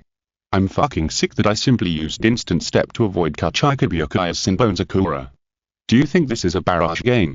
What's more, in public, being rolled and cut by Kachiki Byakuya's countless cherry blossoms, even if Kachiki Byakuya didn't kill him directly, the death suit would probably become a beggar's whole suit. At the time, could it be possible to let Senju Makoto try the new experience of walking the bird under the moon? If he returns to the 4th Division like that, Senju Makoto doubts that his beloved Unohana teacher will perform biological castration on him. Thinking of this, Senju Makoto shuddered and turned his head to look at Shifen Yorishi, staring seriously into the cat-like golden eyes and said, "Master Yorishi, please don't do this again in the future. I don't like meaningless battles, and this approach will definitely cause trouble to Kachiki Byakuya." Listening to Senju Makoto's peace-loving and gentle words, Shifen Yorishi couldn't help but say a little embarrassed, Well, this kind of thing doesn't matter. Didn't Byakuya grow up? Makoto must have learned a lot from Byakuya." Senju Makoto shook his head and denied this statement with a firm look. Perhaps, Senju Makoto, who already knew Shifen Yorishi's personality, understood that if he was a little ambiguous at this time, Shifen Yorishi would probably think that he was just saying no verbally, but actually enjoyed it very much. In this way, I'm afraid that Shifen Yuan Yorishi will definitely be extremely active in helping me find trouble in the Seireitei. Then, in Shifen Yuan Yorishi's seemingly disappointed eyes, Senju Makoto said goodbye respectfully, and then identified the direction of the 4th Division's barracks and returned. However, just when Senju Makoto had just walked out of the square and past a corner, under the moonlight, Aiden Sasuke walked out from a shadowy corner. "Makoto, that was a really wonderful battle just now.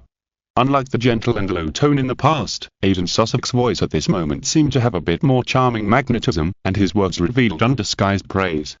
After Senju Makoto's eyes condensed slightly, he asked calmly on the surface. Vice Captain Aizen? Why are you here? Makoto seems to be not very familiar with the regional division inside the Seireitei. The 5th Division's barracks and the 6th Division's barracks are adjacent. The square where Makoto was fighting just now already belongs to the 5th Division's area. Aiden Sussex smiled and answered. I see. While dealing with Aiden Sussex, Senju Makoto was slightly shocked in his heart, realizing that the entire battle process just now was probably seen by Aiden Sussex. Fortunately, I have kept it to myself, hoping to hide it from this terrifying man, Aiden Sussex. After a pause, Senju Makoto said with a somewhat embarrassed look. I'm really sorry for the damage to the square. I will definitely raise the repair costs as soon as possible and hand them over to the 5th Division.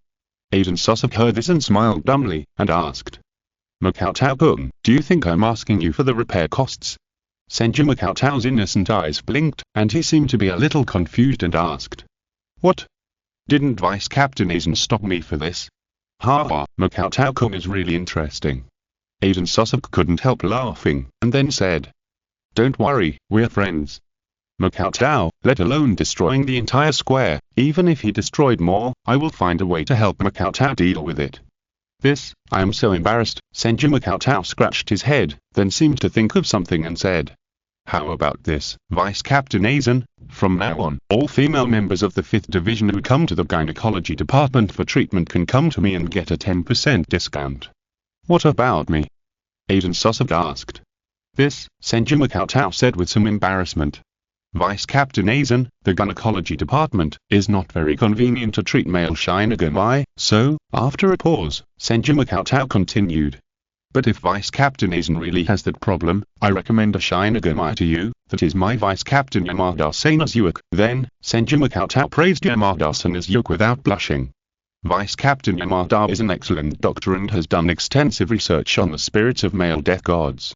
His level is comparable to that of Captain Unohana. There are even rumors that Malchiaquin intends to let Yamada-san Azuak be the next general representative. Chapter 87I. Recover. In short, to sum up, in the words of Senju Makoto, Yamada-san Azuak has almost completely become the leader of Kido and medical skills in the Seireitei, with abilities close to Unohana Retsu, and Yamada-san Azuak's combat ability is relatively average and very easy to control. In other words, if Aiden Sussex needs to get a person who is proficient in Kido and medical skills to join the group to conduct some research and conspiracy. Senju Makoto patted his chest and guaranteed that his idol Yamada-san Azuak would definitely meet the requirements and conditions of Aiden Sussex. He is proficient in both medical skills and Kido, and his body is light and flexible and easy to control. Yes, that's right, I'm just a newbie. If there is anything, just go to my beloved Vice Captain Yamada-san Azuak. Finally, Senju Makoto said with longing and admiration in his eyes. Vice Captain Yamada is one of the people I admire the most.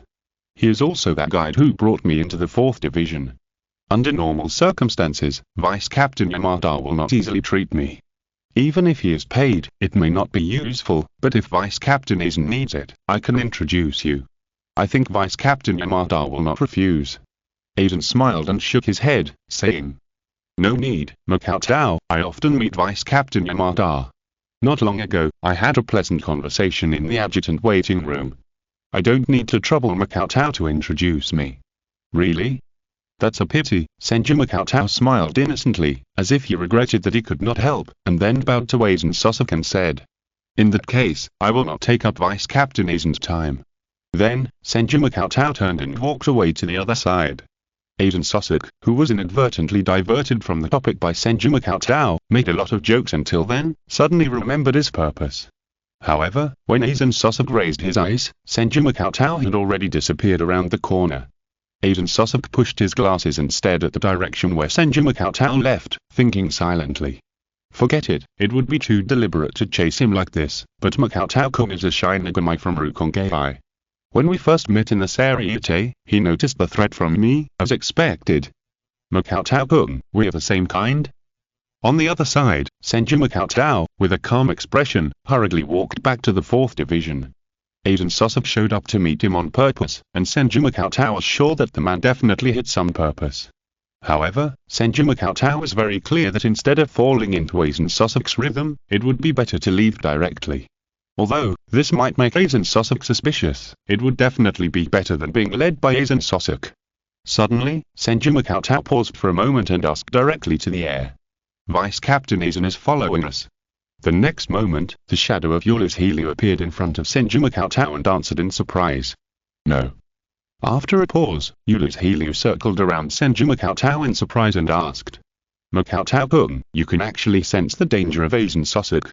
Senju Cheng did not answer Yulu's Helio's question, but asked a question that made Yulu's Helio even more surprised. The real way to break Aizen Sosok's zanpakutō Kyuka was to touch the blade of Kyuka before activating complete hypnosis. You actually even know this? Yulu's Helio was really shocked. After all, Yulu's Helio has seen everything that Senju Cheng has done since he entered the Seireitei, and this is only the second time he has met Aizen Sosok in the Seireitei. However, Senju Cheng actually knew so many secrets of Aizen Sosok. Could it be that Senju Cheng's zanpakutō that can interfere with the spirit particles also has the ability to integrate into the Seireitei? No, that's not right, otherwise Senju Cheng wouldn't have needed to ask me. At this moment, Yulu's Helio couldn't help but fall into self-doubt, and the original idea about Senju Cheng's zanpakutō ability suddenly became a little confused. However, under Senju Cheng's questioning, Yulu's Helio still confirmed Senju Cheng's question. Aizen Sosok's zanpakutō, Kage has the ability of complete hypnosis. Once you witness the moment of liberation, you will fall into complete hypnosis forever. The only way to crack it is to touch the blade of Kage before launching complete hypnosis. It means, in the world of Kage that creates all false things, as long as you touch Kage itself that represents the truth, you will return to the truth of everything. And Seireitei, who merged himself with the spirit of the entire Seireitei, was in some sense almost all the time in contact with zanpakutō Kyuka. Therefore, as Seireitei's zanpakutō, Yulu's Helio is also not disturbed by the illusion of zanpakutō Kyuka. Later, under the active questioning of Senju Cheng, Yulu's Helio confirmed that on the day when your case attacked, Aizen Sosok and Tosen Kaname quietly left Seireitei through the ability of Kyuka. At this point, Senju Cheng completely believed that Yulu's Helio is not disturbed by Kyuka, and the way to crack complete hypnosis in memory was also correct. At the same time, it also confirmed a guess made by Senju Cheng in the past. Aizen Sosok absolutely witnessed the process of mastering the true ability of zanpakutō Sinrawang, and even the moment when his own spiritual pressure completely disappeared, was witnessed by Aizen Sosok. Cheng's eyes flickered slightly, and then he looked at Yulu's Helio, showing a sweet and innocent smile, and said, Sisters Helio, can I ask you for a favor? Oh?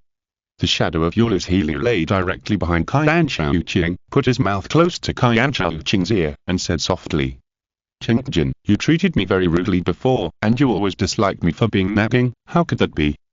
Cheng said a little aggrieved. Sisters Helio's voice is sweet and pleasant, like the sound of nature, and like wonderful music.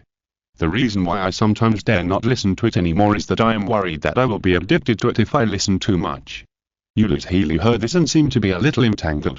Really? But I still prefer the previous Cheng-ge who looked gentle and kind on the outside but was actually aloof and cold on the inside. The way you disdain me, makes me want to hit you sometimes, but also want to hug you tightly. Then should I recover? Senju Cheng asked. Chapter 88 This is a pervert. That's not necessary. I also like this well-behaved Cheng-ge. Fortunately, Yulu's Helio was now in a phantom state, otherwise Senju Cheng would definitely be able to feel the hot air coming from Yulu's Helio's mouth. There is no doubt that in the previous contact with Yulu's Helio, Senju Cheng always took the initiative. For Yulu's Helio of unknown purposes, he was more of an indifferent state.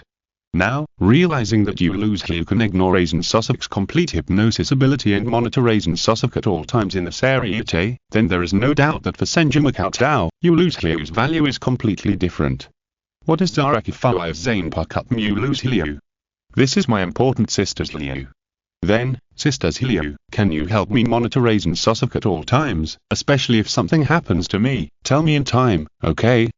Senju Cheng asked in a gentle voice. 3 hours. Yulu's Helio raised 3 fingers to Senju Cheng and said. Hearing this, Senju Cheng couldn't help but breathe a sigh of relief and said. 3 hours. If Captain Seireitei knew, he would think I was disliking Sisters Healu. 4 hours. No, 5 hours. Oh? Healu said with a smile. Mr. Makotao, I said 3 hours a day. What? In an instant, Senju Makotao's face was a little distorted. There are only 24 hours in a day. Minus 8 hours of sleep, 8 hours of duty in the gynecology department, and a little time to deal with various interpersonal relationships including Captain Unohana and practice. Senju Makotao's real free time is only 2 or 3 hours. This is, to completely squeeze Senju Makotao out of nothing. But the next moment, Senju Makotao's expression looked a little helpless. Sisters Healu, I really can't do it so frequently. I'm afraid I will be addicted to your voice. Otherwise, 3 hours a month. Brother, are you sending away beggars? At least 3 hours every 2 days. Sisters Healu, it's not that I can't afford 2 days and 3 hours, but if we communicate too frequently, I'm afraid Sisters Healu will get a little bored. Freshness is also a very important experience. How long do you think it will take, brother? Half a month, 3 hours. Brother, you spend more than 3 hours in the toilet every half a month. What do you think of me? Cheng. Can I only say that it is worthy at being Healu who is integrated into the entire Jingling court. Even the specific length of time I go to the toilet is so accurate. In the end, after Cheng had a lot of trouble, Healu reluctantly agreed to 3 hours of gossip communication every week. However, Healu smiled at Cheng, who seemed to be forced to sign a humiliating treaty, and said, "Don't worry, little brother. I guarantee you'll get more than you paid for." Makotao Senju looked miserable, but he was actually very clear about this. At least, in the next 100 years, Aizen Sosok will definitely be the biggest trouble. As long as Healu can keep a close eye on Aizen Sosok, then Makotao Senju's situation will undoubtedly be much safer. At least he doesn't have to worry about becoming Aizen Sosok's hollow experiment subject. However, the next moment, Healu said a long paragraph that stunned Makotao Senju. In fact, after the last time my little brother returned to the Seireitei, Aizen Sosok often wrote my little brother's name in the room, and occasionally stared at him with a smile for an hour or two. Makotao Senju. This sounds so ambiguous. It's like an info who falls in love with a man at first sight. Healu, are you sure you haven't been hypnotized by Aizen Sosok? Senju Makotao said, doubtfully. Of course, wait, you just called me Sisters Healu. Even though it was Healu, her tone couldn't help but have a bit more resentment at this moment. But at this moment, Senju Makotao had no intention of considering Healu's feelings at all, and almost subconsciously doubted Healu's information.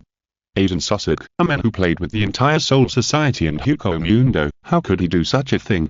Healu must have been fully hypnotized and what he saw was an illusion. No, that's not right. Almost instantly, Senju Makotao understood the obvious logical loophole. If this was an illusion that Healu saw under the influence of Kyokushu, then it could indirectly prove that Aizen Sosok had already noticed the existence of Seireitei and Healu. More importantly, he had realized the contact between himself and Healu. And this is almost impossible. Moreover, when Aizen Sosok was leaving Jinglingtang with Tosun last time, he was also noticed by Healu, which is enough to show that Healu was not affected by the Mirror Flower and Water Moon. Therefore, there is almost a 99% probability that what Healu said is true. However, thinking along this line of thought, Senju Makotao felt more and more numb. Aizen Sosok, secretly writing his name, and staring at it with a smile for an hour or two every day, this is a pervert.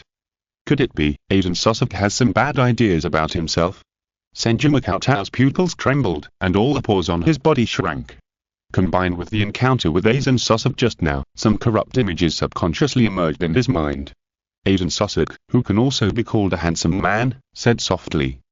If it was Makotao-kun, let alone a mere square, even if more was destroyed, or even the entire Soul Society, I would find a way to help Makotao-kun deal with it. Numb, Makotao Senju's completely numb. No, it's not like that. Makotao Senju shook his head somewhat out of control, completely erasing the image in his mind completely without a drop left. Aizen Sosok, he wouldn't be the kind of man, and I would be even less of that kind of man. According to normal logic, Aizen Sosok probably regarded himself as some important and perfect experimental subject. However, the image described by Ulu's was undoubtedly like a thorn in the back for Makoto Senju, making him feel uneasy, fearing that he would feel pain every time he sat or stood. Immediately, Makoto Senju tried to slow down his expression and said, "Sisters Hilu, apart from this matter, does Aizen Sosok have any other information about me?" Humph. Hilu seemed to be dissatisfied and snorted, and then repeated in detail that the first meeting between Aizen Sosok and Senju Makoto was indeed an accidental encounter, as well as the conversation between Yamada Sanazuke and Aizen Sosok. Yamada Sanazuke. For a moment, Senju Makoto, who realized that he was badly tricked by Yamada Sanazuke, almost couldn't catch his breath. But what Senju Makoto knew more clearly was that he really needed to further understand Aizen Sosok's thoughts. This is not something that can be avoided by just hiding. Chapter 89. Woe is about to be broken. Of course, even if Senju Makoto wanted to test Aizen Sosok's thoughts, he knew that rash action would be a waste of time. What's more, under the surveillance of Hilu, at least within the scope of the Seireitei, Senju Makoto can be guaranteed as long as he is protected by Unohana. Although, Senju Makoto has never really trusted Hilu. After all, no matter what, Hilu was someone else's zanpakutō. Even if Senju Makoto thinks this zanpakutō is quite easy to use, it's just a show and mutual use. But to be honest, Hilu was really great, but he is a little talkative. And just as Senju Makoto was thinking and returning to the courtyard, to his surprise, Unohana was standing quietly at the main entrance of the courtyard. Old teacher, Senju Makoto walked forward quickly. Unohana-retsu's gentle eyes glanced at Senju Makoto and asked, "You're back? Teacher, are you waiting for me here?" Senju Makoto asked in disbelief. "Yeah." Unohana-retsu didn't mean to hide it, but nodded. Her face, framed by the pigtails, exuded a gentleness that warmed people's hearts, and asked, "One?" "Yes, teacher." Senju Makoto followed Unohana-retsu into the room and told the story of the incident truthfully. Of course, he only told the truth about what he could and couldn't say, and Senju Makoto naturally didn't reveal a single thing. This was also to avoid unnecessary trouble for Unohana teacher. As a considerate disciple, Senju Makoto's gentleness was so considerate. Unohana-retsu's eyes fell on Senju Makoto and asked in confusion, "Your spiritual pressure?"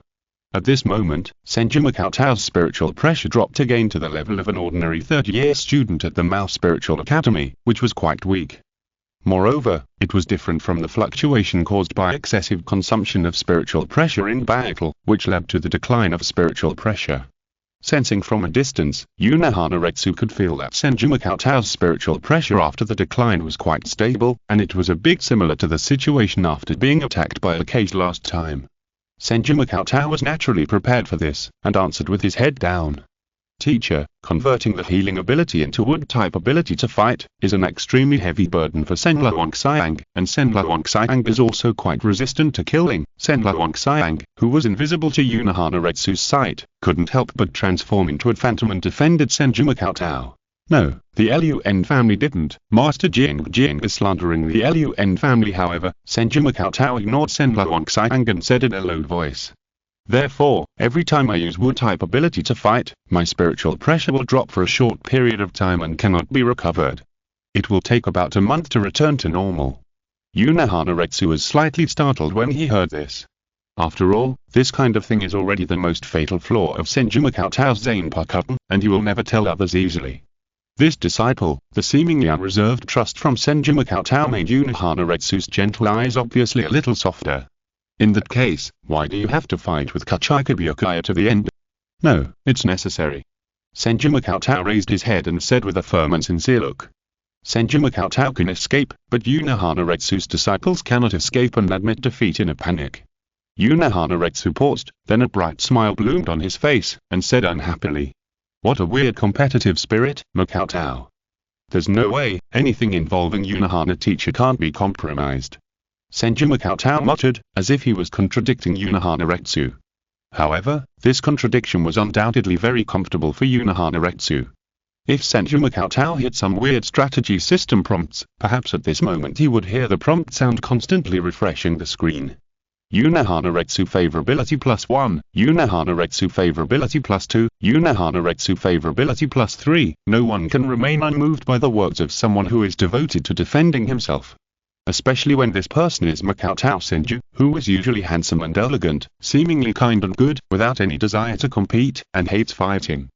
So, Makoto is fighting the heir of the Cheng-ge family for me, fighting for myself. To Unohana Retsu, these words are probably the most pleasant words he has heard in the thousands of years since he joined the 4th Division. Suddenly, Makoto Senju felt a flash in front of his eyes. Unohana Retsu, who always behaved very gently and intellectually, actually reached out and pinched Makoto Senju's cheeks, and then rubbed them hard. Makoto Senju, who did not dare to struggle, spoke incoherently.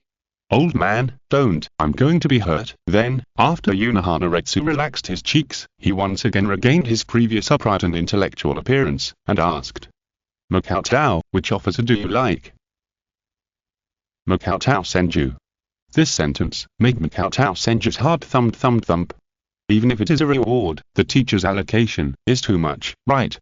You know, there are quite a lot of beautiful women in the 4th Division, such as Yokiriza's mother Yoki Toyoko, who is simply a person who must be influenced by the legacy of Weiwa. Teacher, this is not appropriate, right? Will those officers be unwilling? And I am not that kind of person. Makoto Senju, who was a little confused, said embarrassedly. Well? Are you worried that you are not competent? Or will other officers reject you? Unohana Retsu thought for a while and said, Makoto, don't worry, although you have very little experience in joining the 4th Division, your ability is enough to serve as any officer in the 4th Division.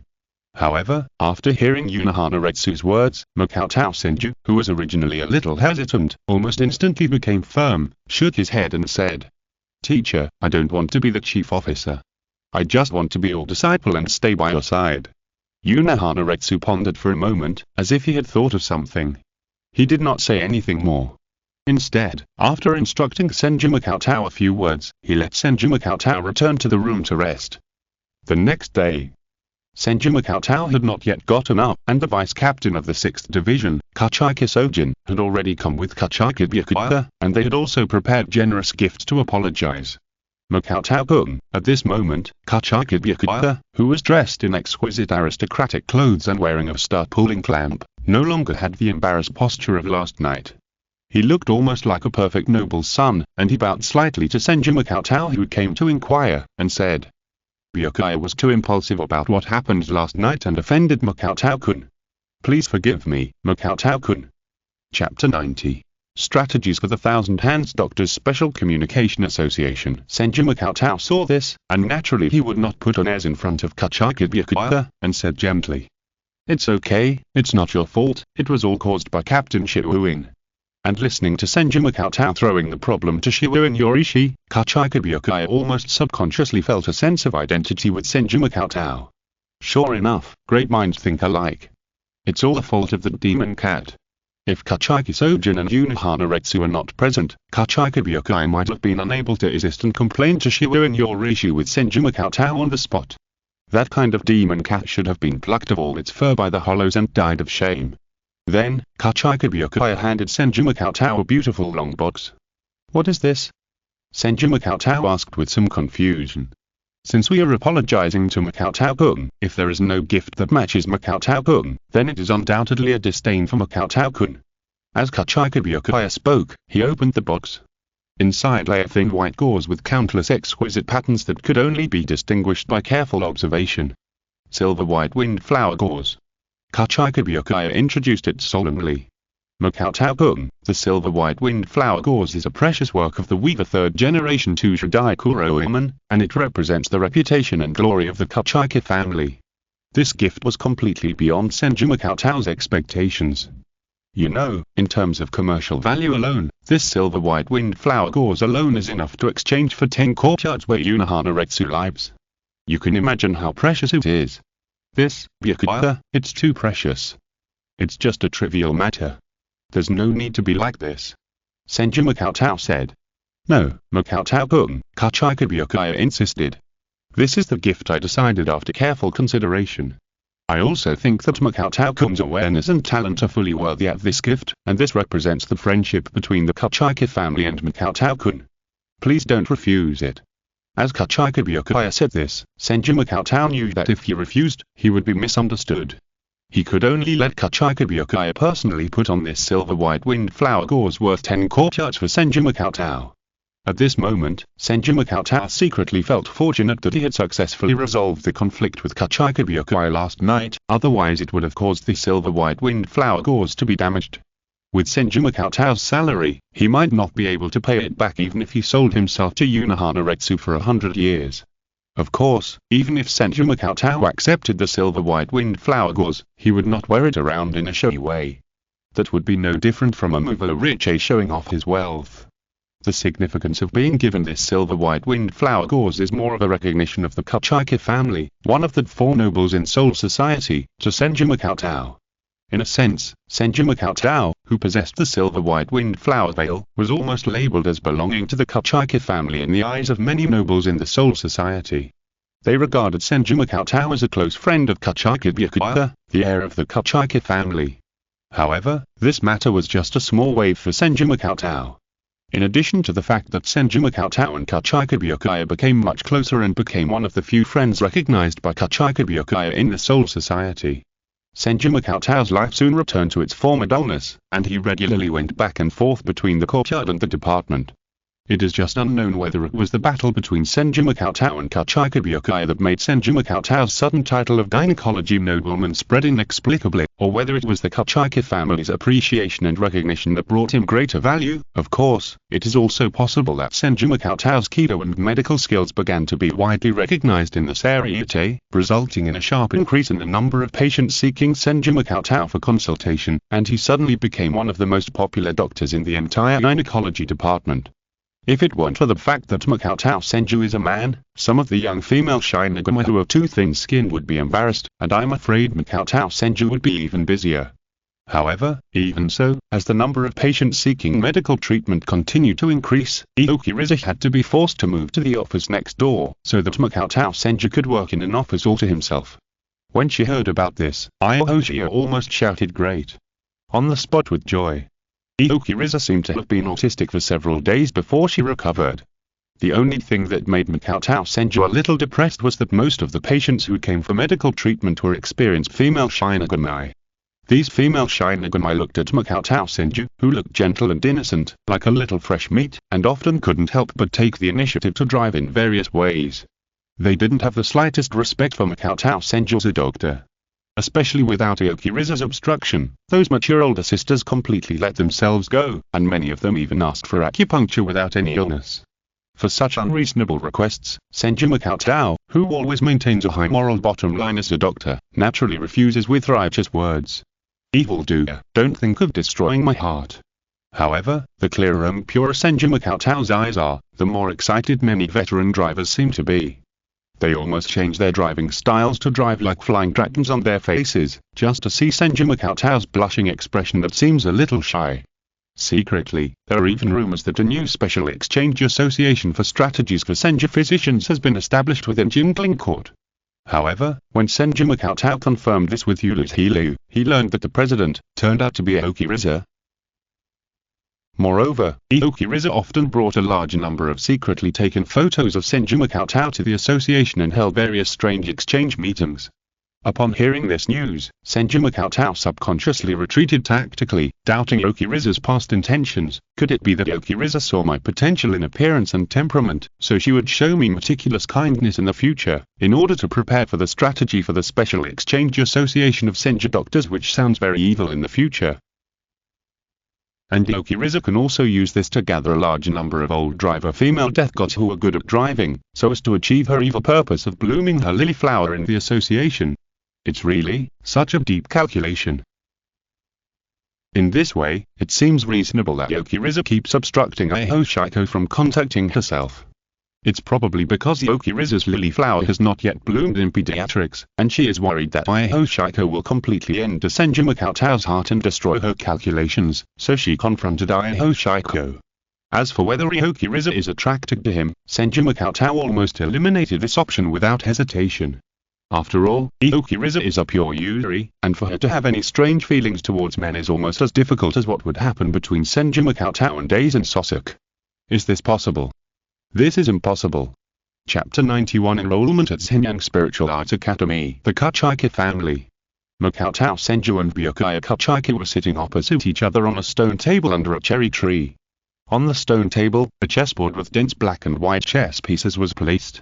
Go. In fact, shogi is more popular among the nobles of Soul Society, but Makoto Senju is not good at shogi, but he has dabbled in Go. After all, who can refuse to reverse the victory of black and white with the gods move in a desperate situation? Lost. Byakuya Kachika put down the black chess on his fingertips and said helplessly. According to the agreement, I will prepare a flower arrangement teacher for you tomorrow, and you can learn directly here. Thank you, Byakuya. Makoto Senju replied. But I don't understand, Captain Unohana is a famous flower arrangement master in the Seireitei, why do you still ask me for help? Byakuya Kachika asked in confusion. Flower arrangement and jade, tea painting in Jinlei, Makoto Senju said with a smile, and then added. It is precisely because Unohana-sensei likes flower arrangement that I am preparing a gift for her. I see. Kachika Byakuya nodded, then asked while sorting the chess pieces on the board. Another game. Senju Makoto pushed his glasses and looked at the bright sunny sky. No, today is the day when the Shinigami Academy of Spiritual Arts recruits new students. There is a kid who I am a little worried about attending the entrance exam. I plan to go and see him. Do you want to go with me, Byakuya? Kachika Byakuya pondered for a moment and then nodded in agreement. After all, today is the day when the gynecology nobleman who is famous in the Seireitei is on vacation. Kachika Byakuya thinks that as a friend, it is okay for him to accompany Senju Makoto for a while. Thinking of this, Kachika Byakuya, who had always maintained a cold and arrogant expression as a noble, had a bit of a bad smile. Suddenly, Senju Makoto's face darkened a little and asked. Byakuya, what are you laughing at? Kachika Byakuya answered calmly. Nothing, just recalling some happy things. You were definitely thinking about that name again, right? Senju Makoto asked unkindly. How could that be? I'm not the kind of person who would take advantage of a friend's misfortune. No, you are, Senju Makoto glanced at Kachika Byakuya and said. I even suspect that the emergence of that name is the result of you being the mastermind behind it. Don't slander me, before you answer, please try to restrain your smile, Kachika Byakuya. It must be said that although their personalities are completely opposite on a daily basis, one is arrogant and indifferent, the other is gentle and kind. Kachika Byakuya and Senju Makoto get along surprisingly well. Perhaps, people with similar looks will always be attracted to each other, right? Soon, Senju Makoto and Kachika Byakuya arrived at the main gate to the Shinigami Spiritual Academy and were respectfully welcomed in by the teacher who heard the news.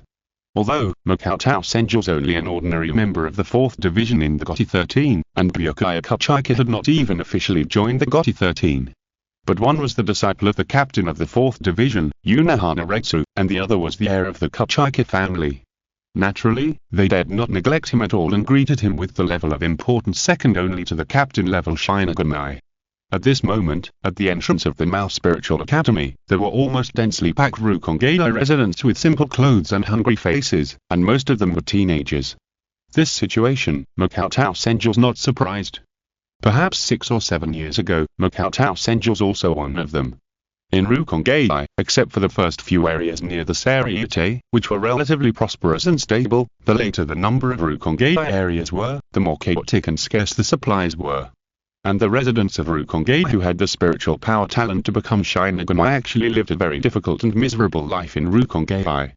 Because the residents of Rukongei with spiritual power will feel hungry like ordinary people, they are naturally more difficult than those without spiritual power. Moreover, once Rukongei is attacked by hollows, those residents of Rukongei who emit spiritual power fluctuations are 10 or even 100 times more delicious in the eyes of hollows than ordinary residents of Rukongei. As a result, most of the residents of Rukongei with spiritual power can only flock to the Mao Spiritual Academy and embark on the road to becoming a god of death. In a sense, Senju Makoto even suspects that this is one of the means used by the Central 46th Chamber to control the Soul Society and maintain the transcendent status of the Seireitei from being shaken by Rukongei. Of course, Senju Makoto has long been able to avoid showing any fluctuations in his inner thoughts on his face.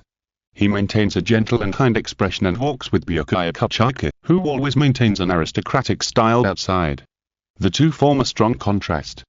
Of these two Shinigami, they look so young. If you become a Shinigami in the future, will you be respected like this? No matter what, you must pass the entrance test this time. The many residents of Rukongei who were preparing to take the entrance test looked at the graceful Makoto Senju and Byakuya Kachika walking through the crowd, their eyes full of yearning and awe. As Makoto Senju and Byakuya Kachika entered the interior of the Mao Spiritual Academy, the director of the academy in charge of the entrance test immediately invited Makoto Senju and Byakuya Kachika to the office to rest, and carefully asked if there was anything they needed to arrange. Makoto Senju naturally perfunctorily said a few words to this, and evaded the question with the excuse of "I just came to see you on the way." As the director of the academy left, Byakuya Kachika asked in surprise. I thought Makoto was going to arrange for an extra person to enter the Mao Spiritual Academy. No need, that kid is a real genius, there will be no problem with the entrance test, it's just that he is too young, so I came to take a look. Makoto Senju replied. Oh? What kind of genius is so admired by Makoto-kun? Hearing this, Kachika Byakuya asked with a little more interest. Senju Makoto gestured at the height and then said. A little kid this big has mastered the Shikai on his own before entering school. Does it count? Suddenly, even Kachika Byakuya's expression was full of surprise. There is no doubt that this is a genius that has not appeared in Soul Society for hundreds of years. While Senju Makoto casually introduced Ichimura Jin's simple information to Kachika Byakuya, he cast his eyes towards the tense crowd downstairs outside the window. Through the connection of the forest seed, Senju Makoto had already logged onto Ichimura Jin's location. The extremely perceptive Ichimura Jin seemed to have sensed some kind of sight, and soon looked in the direction of Senju Makoto. If you're listening to this novel on a channel other than Fanfic World, it means they downloaded and uploaded it without effort. We cordially invite you to visit our channel, Mundo Fanfic Novel, as there you'll find the original version of this story and you can explore many other novels of various genres. We're waiting for you to immerse yourself in a world of incredible novels. Chapter 92 Ichimura Jin. Not every Rukongei resident with spiritual power is eligible to study at the Shinigami Spiritual Academy. Instead, there is a very strict entrance test. The most important thing is undoubtedly the test of spiritual talent. Although Senju Makoto has participated in the entrance test in the past, he now feels completely different when he sits in the office and looks at the densely packed Rukongei residents below. It's like standing on the mountainside, looking down at the people climbing at the bottom of the mountain.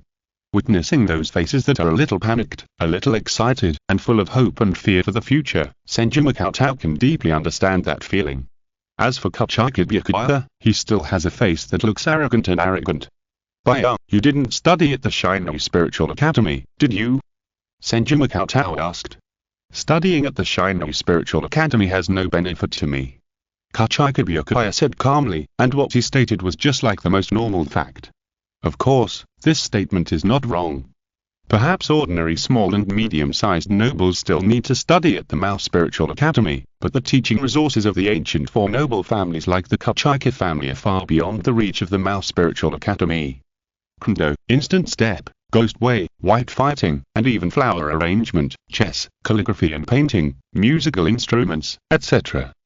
As long as Kachika Byakuya is willing, there are always top teachers to teach. What an enviable statement, Senju Makoto pushed his glasses and said while watching the queue below that began to take the entrance test in an orderly manner. It's just that the vision is limited to the nobles, and everything you come into contact with is limited to the nobles. Isn't this a kind of restraint? Kachika Byakuya was stunned, as if he was lost in thought.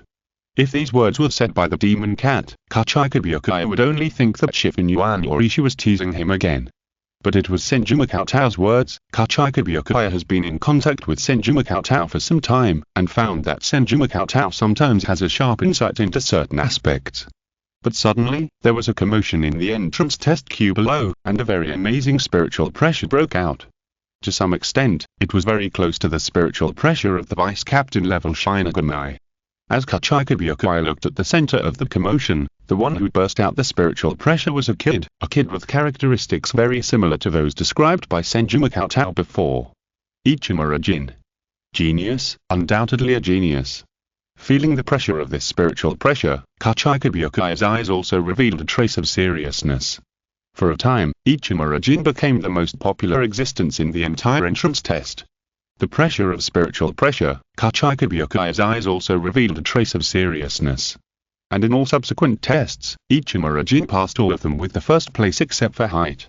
Just when the director of the college in charge of the entrance test was busy personally handling the admission matters for Ichimura Jin, Senju Makoto and Kachika Byakuya appeared and congratulated Ichimura Jin. In the eyes of the director of the academy, this scene made him more friendly to Jin Ichimura, and he also put the background of the Kachika family and the 4th Division on Jin Ichimura. This was one of the purposes of Makoto Senju's trip. Although in the original trajectory, Jin Ichimura graduated early within a year at an unprecedented speed. But Makoto Senju, who was born in the Mao Spiritual Academy, knew very well that there were also many dirty things in the Mao Spiritual Academy, which could help Jin Ichimura avoid a lot of unnecessary trouble. Of course, more importantly, Makoto Senju had already regarded Jin Ichimura as one of his chess pieces to test Aizen Sosok.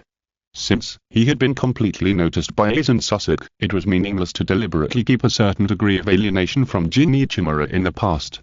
On the contrary, he showed a certain degree of friendly relationship with Jin Ichimura, and Aizen Sosok would most likely test Jin Ichimura. Then, in the name of a senior, Senju Makoto took Ichimura Jin alone to familiarize himself with the environment inside the Mao Spiritual Academy, and then took Ichimura Jin to an unmanned rooftop. The breeze blew, and Ichimura Jin habitually squinted his eyes, with the corners of his mouth curled up. Ichimura Jin's temperament was as cold as a venomous snake, and he quietly looked at Senju Makoto who had his back to him, making it impossible to guess what Ichimura Jin was thinking.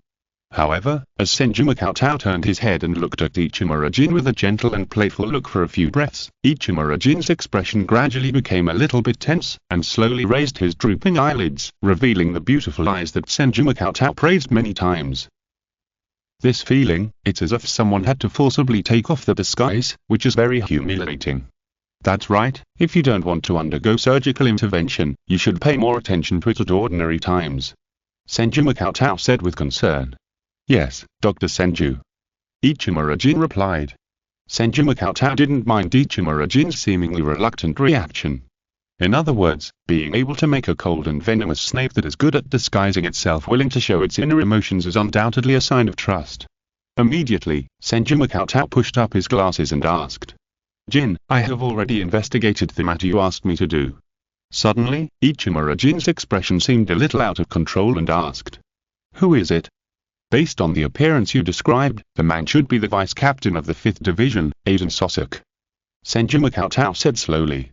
In an instant, Ichimura Jin's eyes burst out with full of murderous intent and hatred, and the whole person seemed like a venomous snake that could bite people at any time. Seeing this, Senju Makoto seemed to react a little slowly and asked nervously. Jin, does Aizen Sosok have any grudge against you? Did you join the Shinigami Spiritual Academy? No, Jin, don't be impulsive. He's the vice captain. If there's any grievance, you can report it to the adults in the central 46th room.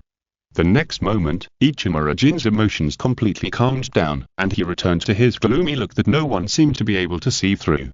Then, Ichimura Jin looked at Senju Makoto who was a little nervous and concerned about him in front of him, and his heart couldn't help but warm up, and then he said disapprovingly.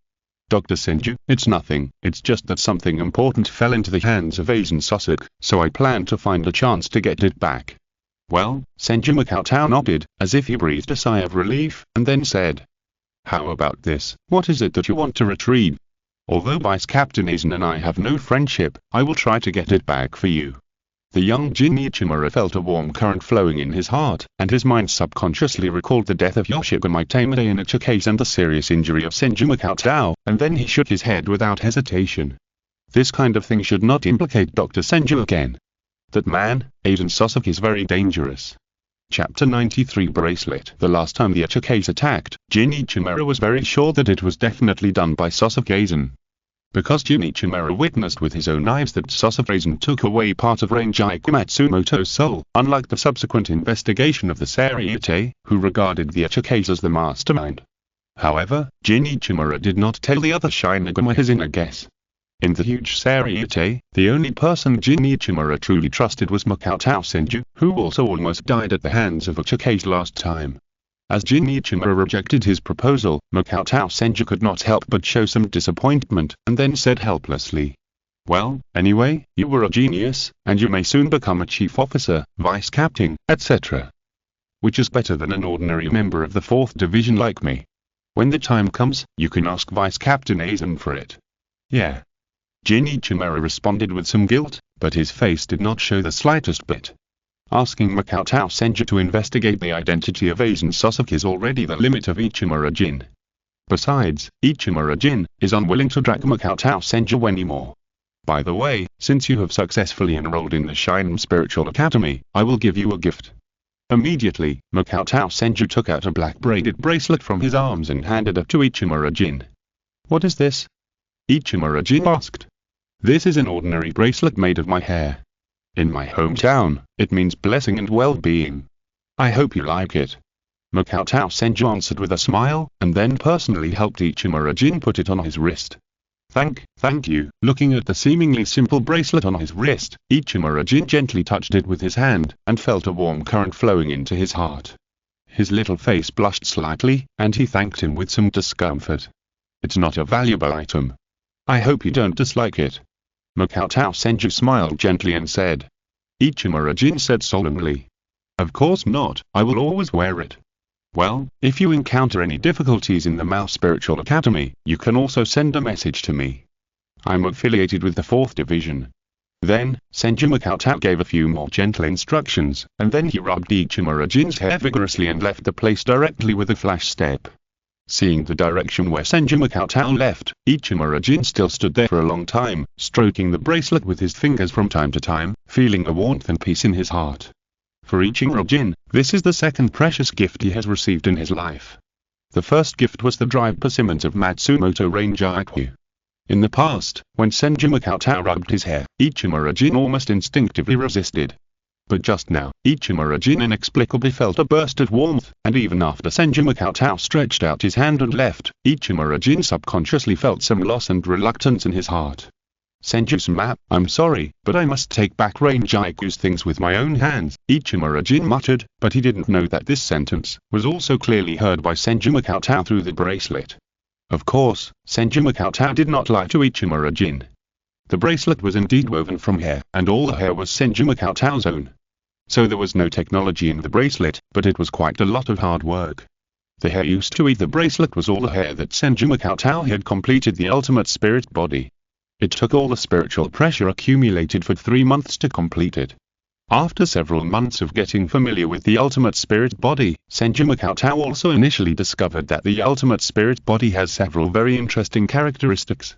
The most basic thing is that at least the existence of the sub-Cheng-ge level cannot break the defense of the ultimate spirit body, just like the existence of the lower dimension cannot touch the existence of the higher dimension. And the muscle strength of the ultimate spirit body is completely beyond the common sense recorded in the Soul Society's Kido and medical skills. For example, the index finger that Senju Makoto first completed the ultimate spirit body easily crushed the blade of zanpakutō Shinigami with one finger, and then Senju Makoto was nagging Shinigami in the spiritual space for a long time. Therefore, if Senju Makoto cannot defeat an enemy with one finger, then Senju Makoto is indeed unable to defeat it. As for what level of spiritual power and spiritual pressure generated by the ultimate spirit body transformation can reach, Senju Makoto has no way to test it. Before the last step of the ultimate spirit body is completely completed to completely replace the heart and brain, Senju Makoto's spiritual power and spiritual pressure are still completely dependent on the original spirit body. In addition, the parts that have been completely transformed into the ultimate spirit body are completely combined with Senju Makoto's soul, which means that even if the parts that have been transformed into the ultimate spirit body are separated from the main body, they can still maintain contact with Senju Makoto's will. Even Senju Makoto doubted whether his soul and will could be completely transferred to the other separated parts even if his body was completely destroyed, and then reconstruct his body through the ability of spirit control to complete rebirth. It is for this reason that Senju Makoto prepared this precious bracelet for Ichimura Jin, not only to further monitor Aizen Sasuke, to avoid relying completely on your loose Healy who could not be completely trusted, but also to protect Ichimura Jin. Soon, the news that an unprecedented genius appeared in the entrance test of the Mao Spiritual Academy began to spread throughout the Seireitei. Before entering school, he had a spiritual pressure close to the vice-captain level, and had already mastered the first release of the zanpakutō. Combined with the fact that Ichimura Jin was so old that he had to go to the pediatric department for medical treatment, countless Shinigami were amazed, jealous and envious, and felt that they probably lived like a dog. In addition, the news about Ichimura Jin was mixed with the experiences witnessed by Kachika Byakuya and Senju Makoto, which greatly enhanced the credibility. If it was just Senju Cheng, the weight might not be enough, but with the addition of Kachika family's future head Byakuya Kachika, then it is natural to mention it. Wow, this is really an incredible genius. In the captain's room of the 5th Division, Hirako Mako propped up her chin and said to Aizen Sosok beside her in a somewhat funny way. Aizen, how about trying to recruit this genius to the 5th Division? With a little training, he might be promoted to the position of vice captain. Hearing these seemingly sarcastic words, Aizen Sosok, who looked kind and elegant, did not fluctuate at all and replied. Yes, Captain, this kind of genius can be competent for many jobs with a little training. Then, Aizen Sosok picked up a stack of documents in front of him and walked towards the captain's room. Seeing this, Hirako Mako shouted. Aizen, you're not so petty that you're angry about this, are you? How could that be? I'm very happy that more geniuses have been born in Soul Society. But while Aizen Sosok was answering, his steps didn't stop at all, and there was no fluctuation in his tone. However, what Hirako Mako couldn't see was that Aizen, who had his back to him, showed a meaningful smile on his face, and his mouth opened and closed to say a name. Senju Cheng, Chapter 94. What Aizen is After, Part 3. The Seireitei, Soul Society. In the eyes of Aizen Sosok, it was full of boredom. It was as if a lion was placed in an ant's cave. Ants would only subconsciously follow the orders from the upper level, boringly executing one order after another to maintain the cave, and their eyes were limited to the slightest bit in front of them. This made Aizen Sosok, who was looking down on all this, feel at a loss, and lonely. Even though he was only the vice captain of the 5th Division, Aizen Sosok could clearly feel that there was an insurmountable gap between those so-called captain-level Shinigami and himself. To slaughter those ordinary captain-level Shinigami, it was just a matter of 1 or 2 swords. Of course, there were a few exceptions among the captain-level Shinigami, but after confirmation by Aizen Sosok, they were all just boring people. Yamamoto Seireitei Shibukuni is just the strongest aging god of death who is bound by the Soul Society. Unohana Retsu is a god of death who suppresses his instincts and is bound by rules. Zaraka Kinpachi is a beast that seals himself for fighting, and there is no need to communicate at all. Yukita Jashiro, the special existence that Aizen Sosok originally expected the most, but after further investigation, he turned out to be just a ridiculous host of the remains of the Soul King, a pitiful and arrogant person who can't even practice his own will. Until a few years ago, the former captain of the 12th Division, Hikifun disappeared, and then he accidentally learned from the captain of the 8th Division, Kakushansui, that Hikifun had been promoted, and thus knew the existence of the Royal Secret Service 0 Division. Aizen Sosok found something new and interesting. In the Soul Society, there may be a highly equal existence in the 0 Division that is rumored to guard the Soul King Palace. However, going to the Soul King Palace in the form of promotion is undoubtedly too humble and unequal. Therefore, Aizen Sosok started some interesting experiments so that he could go to the Soul King Palace in a sovereign manner, and also to surpass the limits of the boring things like the Death God. Sometimes Aizen Sosok even had similar ideas. Find a way to shoot down the Soul King Palace into the Soul Society, so that if there is someone who is equal to me, he will also show up.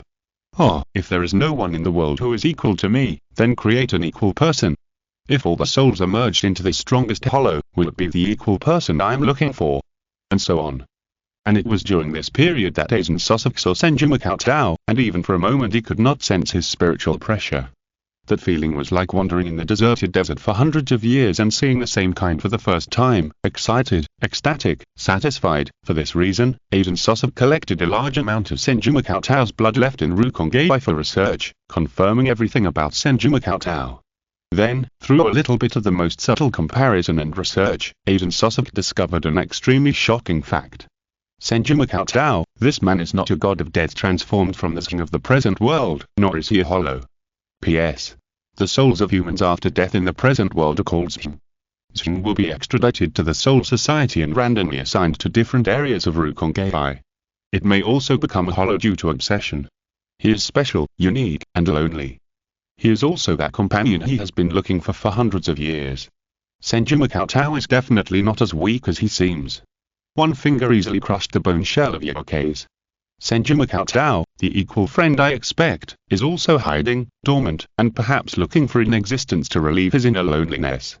However, Aizen Sosok knows very well that he is only a god of death, and he is not worthy of Senju Cheng. He needs to transcend the shackles of death and hollows and evolve to a higher level, so that he can truly stand in front of Senju Cheng. Aiden Sosok. For the first time, he had this feeling of chasing others, which was very wonderful, and he was fascinated by it. Although all the Shinigami in the Seireitei focused their attention on the genius Junichimura, Aiden Sosok's eyes were only on Senju Makoto from beginning to end. Let me see the person my friend Senju Makoto is looking at. Aiden Sosok looked at the direction of the Mao Academy of Spiritual Arts with a calm expression. Senju Makoto naturally had no idea about Aiden Sosok's thoughts. After leaving the Mao Academy of Spiritual Arts, Senju Makoto went to his hometown in Rukongeda with Kachaki Byakuya. Well, I can barely call it my hometown, even though I only stayed there for a few months. Due to the information from Yulu's Hilu, Senju Makoto was very sure that Aiden Sosok stayed in the Seireitei, so he was not worried about being attacked by Aiden Sosok in Rukongeda. It seemed that Byakuya Kachaki entered the high-numbered area of Rukongeda for the first time. Witnessing the dirty and disorderly environment around him, his brows frowned involuntarily. Everything here was obviously very shocking to Byakuya Kachaki, who had lived in the Seireitei since his youth. The two people who looked like noblemen wandering in Rukongeda were also so eye-catching, as if two different worlds collided fiercely, with a strong sense of disobedience. Is it different from what I imagined? Senju Makoto asked. The difference is very big, Byakuya Kachaki said with a frown. Makoto Senju looked at Byakuya Kachaki's expression and didn't say much. Wandering in Rukongeda with Byakuya Kachaki was just to see if he could leave a seed in the heart of Byakuya Kachaki, who was still a teenager. If other nobles came to the dirty and messy Rukongeda, they might only feel disgust and contempt, but in the original trajectory, Byakuya Kachaki, who broke the rules and married Kachaki Haim, who was born in Rukongeda, was a perfect nobleman who was gentle and treated everything equally. It's just, he likes to pretend a little, and he always has a tense face, as if he is afraid of insulting the honor and status of the Kachaki family. Senju Makoto secretly glanced at Byakuya Kachaki, and couldn't help but complain in his heart. Just at this time, a chaotic collision and shouting suddenly sounded in the alley on one side. Stop, bastard, if you run again, I promise to break your legs. Damn kid, let me catch you, you'll know what regret is. The next moment, a petite figure rushed out of the alley and directly bumped into Byakuya Kachaki. Obviously, Byakuya Kachaki's spirit is definitely not something that ordinary Rukongeda residents can touch, which caused the petite figure to be bounced back and sit on the ground. Pa. Senju Makoto and Kachaki Byakuya's eyes turned, and a messy hairstyle similar to an onion came into their sight. P.S. I'm stuck, and the third chapter is a few minutes late. Chapter 95 Vision. A somewhat tattered kimono, a pair of elegant and beautiful eyes that could not be covered even with a dirty face, just like a lotus still blooming in the mud, very beautiful eyes. Senju Makoto is not a noble literary scholar, and is not good at using any gorgeous words to describe it, but from the perspective of a doctor, the beauty of these eyes undoubtedly has a very high specimen value. Kachaki Byakuya looked at the onion-headed girl sitting on the ground in pain. His eyes were a little dull, and his slightly frowned brows also subconsciously stretched out. I'm sorry. The onion-headed girl looked up at Kachaki Byakuya's aristocratic clothes that seemed to be completely different from the world of Rukongeda, and panic appeared on her face, and she quickly apologized. And in this moment of delay, a chaotic sound of footsteps sounded from the alley, and 5 men who looked a little fierce rushed out and half surrounded the onion-headed girl. The scarred man in the lead grabbed the onion-headed girl's wrist and half pulled her up, shouting, "You owe me money. Do you think you can get away with running to another neighborhood? I will try my best to pay you back. Please give me a little more time," the onion-haired girl said with some fear. The scarred man grinned and said, Hey, don't bother yourself with that. Just follow us to work. You can pay it back in 20 years. The onion-haired girl shook her head again and said with tears in her eyes, No, my sister is still very young. If I follow you to work, my sister will not survive. Please give me some time, at least let me find someone to adopt her. The scarred man said impatiently. Give up, you know the boss's rules. You already owe so much money for your sister with spiritual power to buy her food. It's almost enough. The boss's patience is also limited. After a pause, the scarred man said viciously. The boss has said that if you run again, I will break your legs and drag you to work. You won't survive long under such high-intensity work. The onion-haired girl seemed to have thought of something and said with tears in her eyes. But, if I leave my sister behind, she can't survive. Please give me some more time. But the scarred man's patience had obviously reached its limit. He pinched the onion-haired girl's wrist with his 5 fingers and pulled it, intending to drag the onion-haired girl away. Just when Senju Cheng felt that the onion-haired girl looked familiar and felt a little bit reluctant to witness this scene, Kachika Byakuya spoke first. Wait. The scarred man looked at Kachika Byakuya's conspicuous noble dress and realized that this was not a person he could afford to offend, so he asked carefully. This noble man, what's the matter? I paid back her money. Kachika Byakuya said with a calm expression, and he didn't even bother to ask how much money the onion-haired girl owed, showing his status as a great noble. However, when Kachika Byakuya reached out his hand and groped in his bosom, his arrogant and indifferent expression suddenly froze, and then a little reddened. After a moment, Kachika Byakuya's neck was a little stiff and slowly turned to look at Senju Cheng, just staring at Senju Cheng blankly, as if he wanted to say something but was too ashamed to say it. Senju Cheng quickly reacted and said speechlessly, Hey, Byakuya, you didn't bring any money. In an instant, Kachika Byakuya's face turned red like a chameleon, and then he turned his back to everyone with a trembling voice, trying to maintain a decent calmness, and said, When I go out, it is always the butler who brings the money. Today, you invited me to Rukongei at the last minute. Senju Cheng. Suddenly, Senju Cheng couldn't help but feel a little angry. Are you asking me to pay to help you save the beauty? With the relationship between the two parties, Senju Cheng naturally didn't mind the little money. Instead, Senju Cheng felt that this feeling was strange for some reason, as if his friends went out without bringing any money, so he paid for a room, and even personally sent them upstairs, and then as a single dog, he stayed downstairs to watch. TSK, how much? However, Senju Cheng, who knew the tricks of these local thugs in Rukongei, spoke with a somewhat unfriendly look, and one hand was directly placed on his zanpakutō. These hooligans in Rukongei were not very vicious, and their daily behavior was almost always usury, and then forced the residents of Rukongei who could not pay back to serve as free labor for exploitation. 10,000, no, 4,000 rings, since it is the Lord of Death, then just pay back the principal. Under Senju Cheng's gaze, the scarred man changed his words again and again. Then, Senju Cheng counted out 5,000 rings and handed them to the scarred man, saying, The extra 1,000 rings can be regarded as normal interest.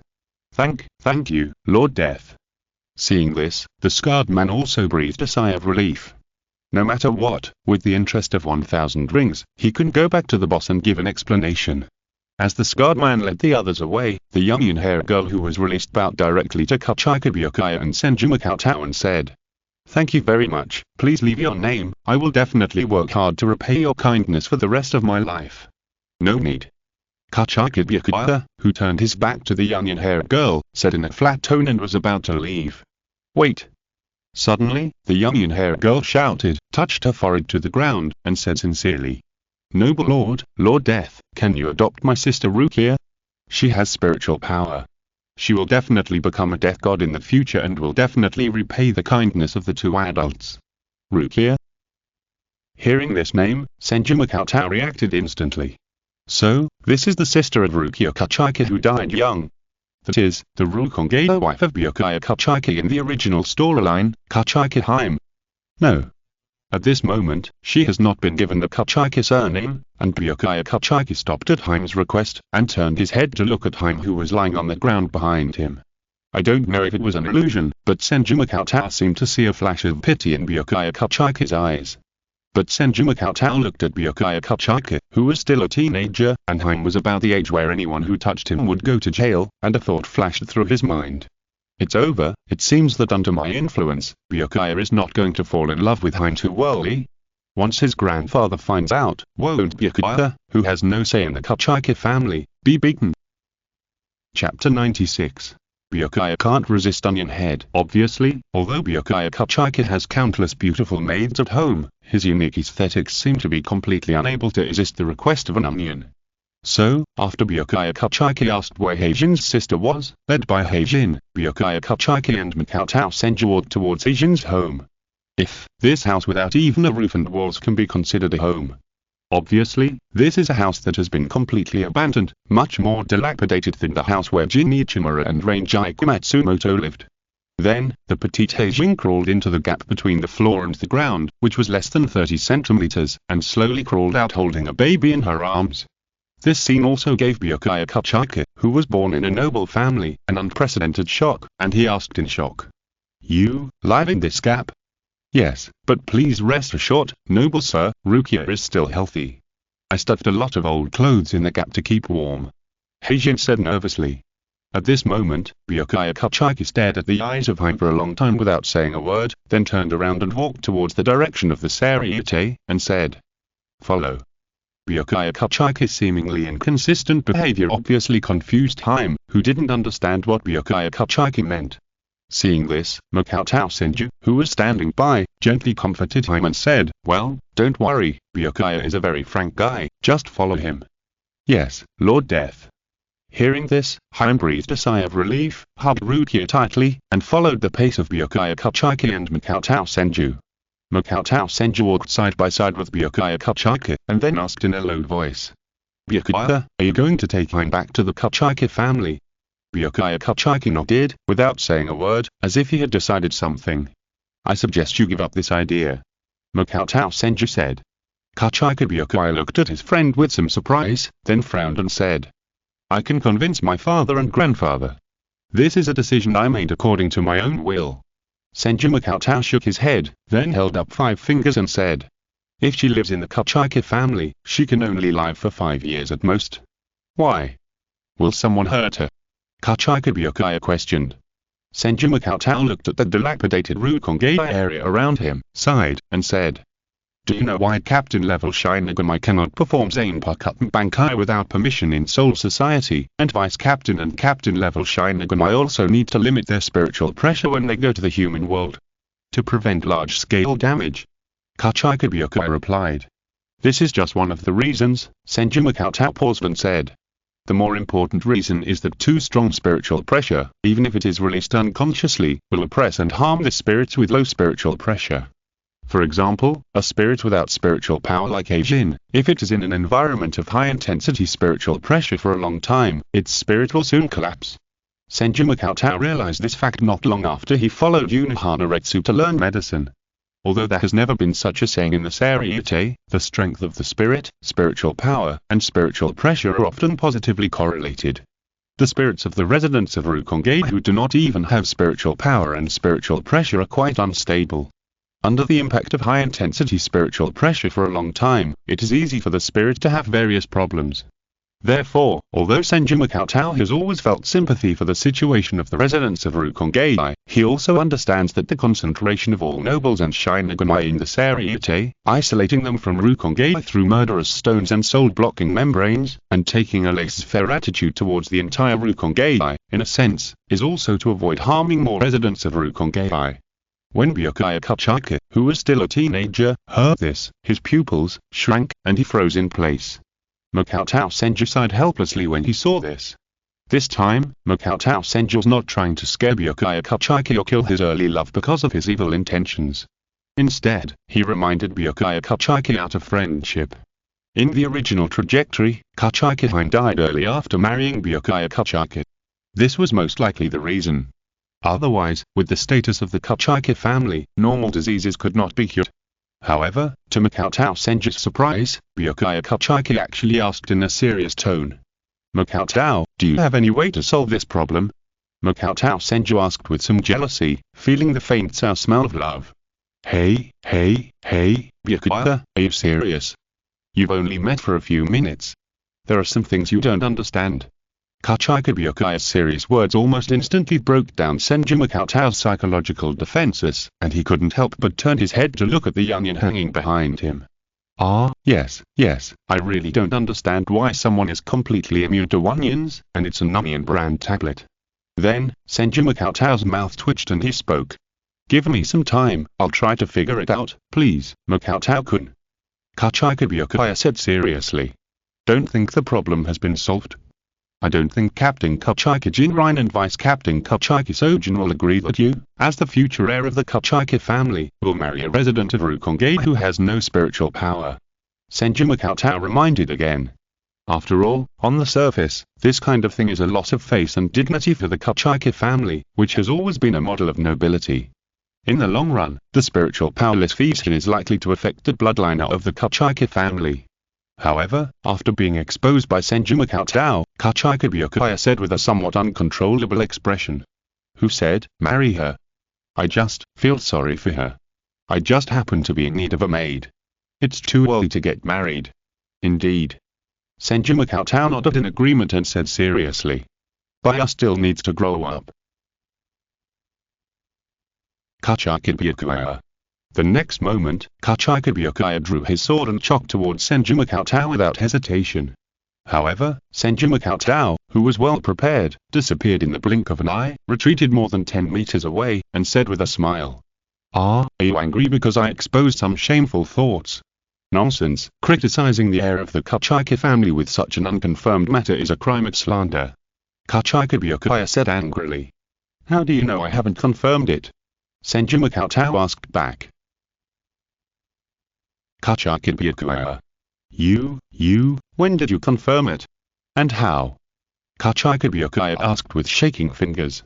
Of course it's the eyes, your height and body shape. Kachika Byakuya's expression froze when he heard that, but Senju Cheng continued to ask. What else? What does a noble master Kachika Byakuya think? Chapter 97.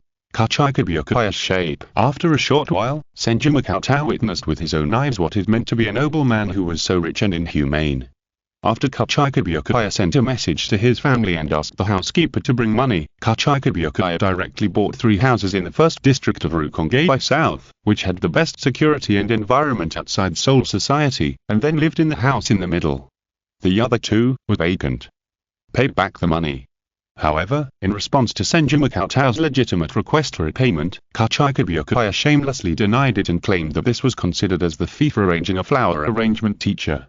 TSK Senju Cheng was holding Rukia outside the house, watching Haim and Kachika Byakuya cleaning up the house together, and he felt a mouthful of the sour smell of love. Haim still didn't know that this was the house that Kachika Byakuya specially prepared for her, and thought it was a property purchased by Kachika Byakuya.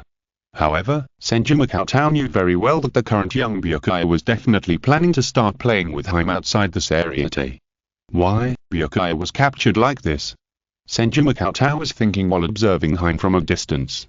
It's true that although Haim's appearance is not a top beauty, after careful observation, it is found that every move of Haim has a sense of tranquility like the crimson sky, and her temperament is gentle and restrained, and her manners are also quite elegant. Obviously, Haim should have been a decent person when she was alive. No. Suddenly, Senju Cheng's eyes lit up and realized why Kachika Byakuya had no resistance to Haim. That is, the figure and temperament between Haim and Shibuya Yorishi are almost completely opposite. Perhaps it was because of his strong disgust for Shibuya Yorishi that Kachika Byakuya's aesthetics were almost distorted into a shape opposite to Shibuya Yorishi, and then Haim happened to be able to match it perfectly.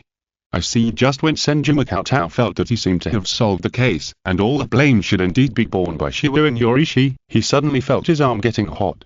The next moment, realizing something, Senju Cheng looked at Rukia in his arms with wide eyes. Rukia, who was still in the cradle, looked serious, as if she was doing something important. The wetness was also slowly spreading. Is this peeing? Even Senju Cheng, who was very good at managing his expression, couldn't help but collapse. Senju Cheng looked at the 2 people in the room who seemed to be gradually getting harmonious, and he grinded his teeth hard, and decided to help Kachika Byakuya a little. Then, Senju Cheng walked to the corner of the room with Rukia in his arms and untied Rukia's swaddling clothes. Senju Cheng always felt that he seemed to have done something extraordinary. But in this way, even if Rukia's surname is Kachika in the future, she will never have the opportunity to be tough in front of him. The sentence I used to hold you while I peed, but I didn't expect you'd be this big now would probably completely destroy all of Rukia's confidence. It doesn't seem so bad to think so. Thinking of this, Senju Cheng's evil and sinister thoughts came to his mind again. Wait, why am I holding the child outside the house, while Kachika Byakuya and Haim are inside the house? What kind of weird plot is this? Senju Cheng's face became a little weird. Kachika Byakuya and Haim were busy in the house until dusk, and then he walked out with a proud and indifferent expression, and then said to Haim, "From now on, you will live here and help me take good care of the house. I will come to check from time to time." "Yes, I understand, Lord Byakuya," Haim said respectfully and gratefully. "Yeah." Kachika Byakuya lowered his eyes slightly, turned around and returned to the Seireitei with Senju Cheng without any nostalgia, and then returned to their respective squads. Senju Cheng walked slowly in the Seireitei. After confirming with Yulu's that Aizen Sosok had no special actions and was just quietly studying something she couldn't understand as usual, he began to think about what Kachikabyukai had asked him to do. How can a fragile spirit without spiritual power be oppressed by high-intensity spiritual pressure for a long time without being affected? However, although Senju Makoto reluctantly agreed to Kachikabyukai's best efforts, the difficulty of solving this problem made Senju Makoto frown. This is undoubtedly one of the common senses of the Soul Society. In a sense, this is like how a normal human can survive in the terrifying pressure of the 10,000-meter deep sea without being negatively affected. Just as Senju Makoto was immersed in one idea after another, he suddenly heard a sweet and cute voice. "Hey, Makoto, here." Senju Makoto's expression froze, and he looked in the direction of the voice. This unique address was surprisingly from the pink little lily Kusaka Yarai lying on the wall. Immediately, Senju Makoto turned around and planned to take a detour back to the 4th Division without hesitation. However, Senju Makoto only felt a flash before his eyes, and Kusaka Yaru rushed directly to Senju Makoto's face and hugged him like a face hugger. "Brother Makoto, long time no see," Kusaka Yaru said enthusiastically, with an extremely surprised look. Senju Makoto quickly took off the pink lily that was tightly holding his face and almost suffocating him, and asked, "Yaru, why are you the only one here?" "Our Shijian is preparing for the battle again, so I'm looking for the best viewing position," Kusaka Yaru said happily. "Brother Makoto, come with me to watch Shijian's battle. Zaraki Kinpachi, fight." Hearing this, Senju Makoto's eyes lit up. If it is a battle between the Shinigami at the captain level, then a doctor must be needed, right? Although Kinpachi Zaraki has already merged into the forest seed, Makoto Senju believes that Kinpachi Zaraki will definitely injure the others. Well, then. As Makoto Senju agreed, Kusaka Yaru skillfully sat cross-legged directly on top of Makoto Senju, then pointed to a high place and said, "Ding ding ding, let's go, there, Makoto, that position is the best place to watch the game." Makoto Senju used instant step to flash in that direction, and he couldn't help but wonder why Kusaka Yaru was so close to him. To be honest, he and Kusaka Yaru had only come into contact twice, and, could it be, that he had some strange physique that attracted Lolita? However, Makoto Senju thought of a major problem and said seriously, "Yaru, can you change your name?" "Makoto, it's too ugly." "No, my intuition tells me that Makoto is Makoto." Kusaka Yaru rejected this request without hesitation. Makoto Senju. Chapter 98 6 Car Boxing West. In the end, Makoto Senju decisively gave up the idea of conducting in-depth research with the Lolita, Yarai Kusaka, to explore her personality and change her nickname. As we all know, the only people who can handle Lolita are uncles and pediatricians. As a pure gynecologist, Makoto Senju can be said to be unrelated to either side. If he tries with force, it is not certain who will succumb in the end. Makoto Senju followed the direction pointed by Yarai Kusaka and jumped directly to a rooftop, looking down on the other side. In addition to Kinpachi Zaraki, who has an extremely wild hairstyle, there is another person standing opposite Kinpachi Zaraki. He has a conspicuous short white hair, firm and handsome facial features, and an extremely strong and sturdy figure. His slightly open death suit that reveals his abdomen has a tattoo of 69. There is no doubt that this man representing 69 is Kensei Rokurume, the captain of the 9th Division, who has both good looks and style.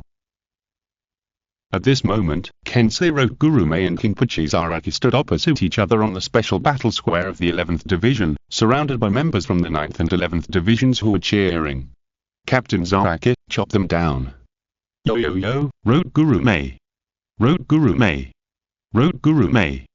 The boss will win, the boss will win. Obviously, the upcoming battle between the captain-level Shinigami made the members of the 9th and 11th Divisions feel completely ignited.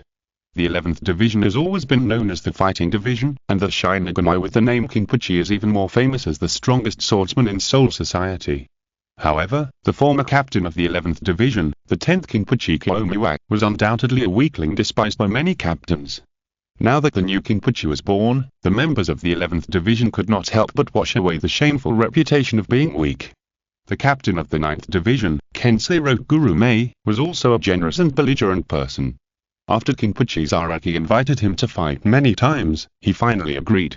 Looking at Kensei Rokugurumei's confident figure, Makoto Senju suddenly noticed one thing, that is, it may not take a few years. Once Aizen Sosok conducts the holoization experiment as in the original trajectory, many captains and vice-captains including Kensei Rokugurumei will be forced to flee Soul Society.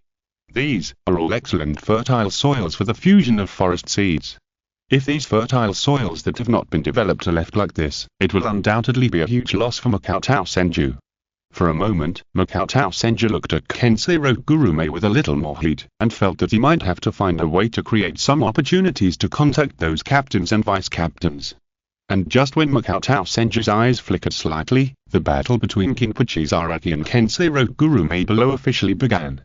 The terrifying spiritual pressure of the captain level erupted, and two almost equally burly and strong figures collided with each other, and gusts of wind pressure swept around. After the initial test, Kensei Rokugurumei performed the zanpakutō Shikai without hesitation. Destroy it to ashes. Dwandifen. A seemingly small short sword Dwandifen was held in the hand of Kensei Rokugurumei. With a casual movement, it rolled up gusts of wind, making Kensei Rokugurumei seem like a human eye of a storm.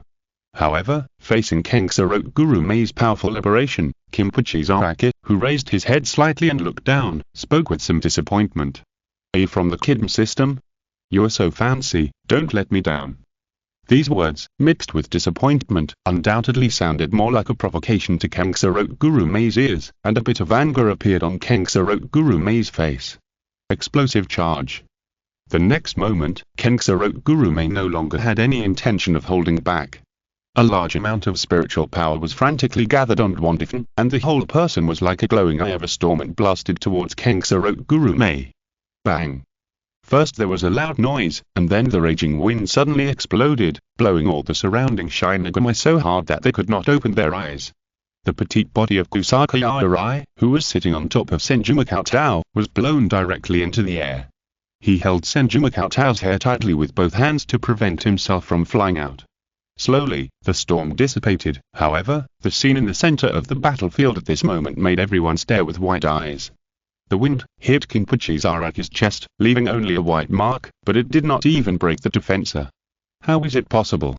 Kensei Rokugurumei looked at his zanpakutō in shock, and could not believe this scene at all.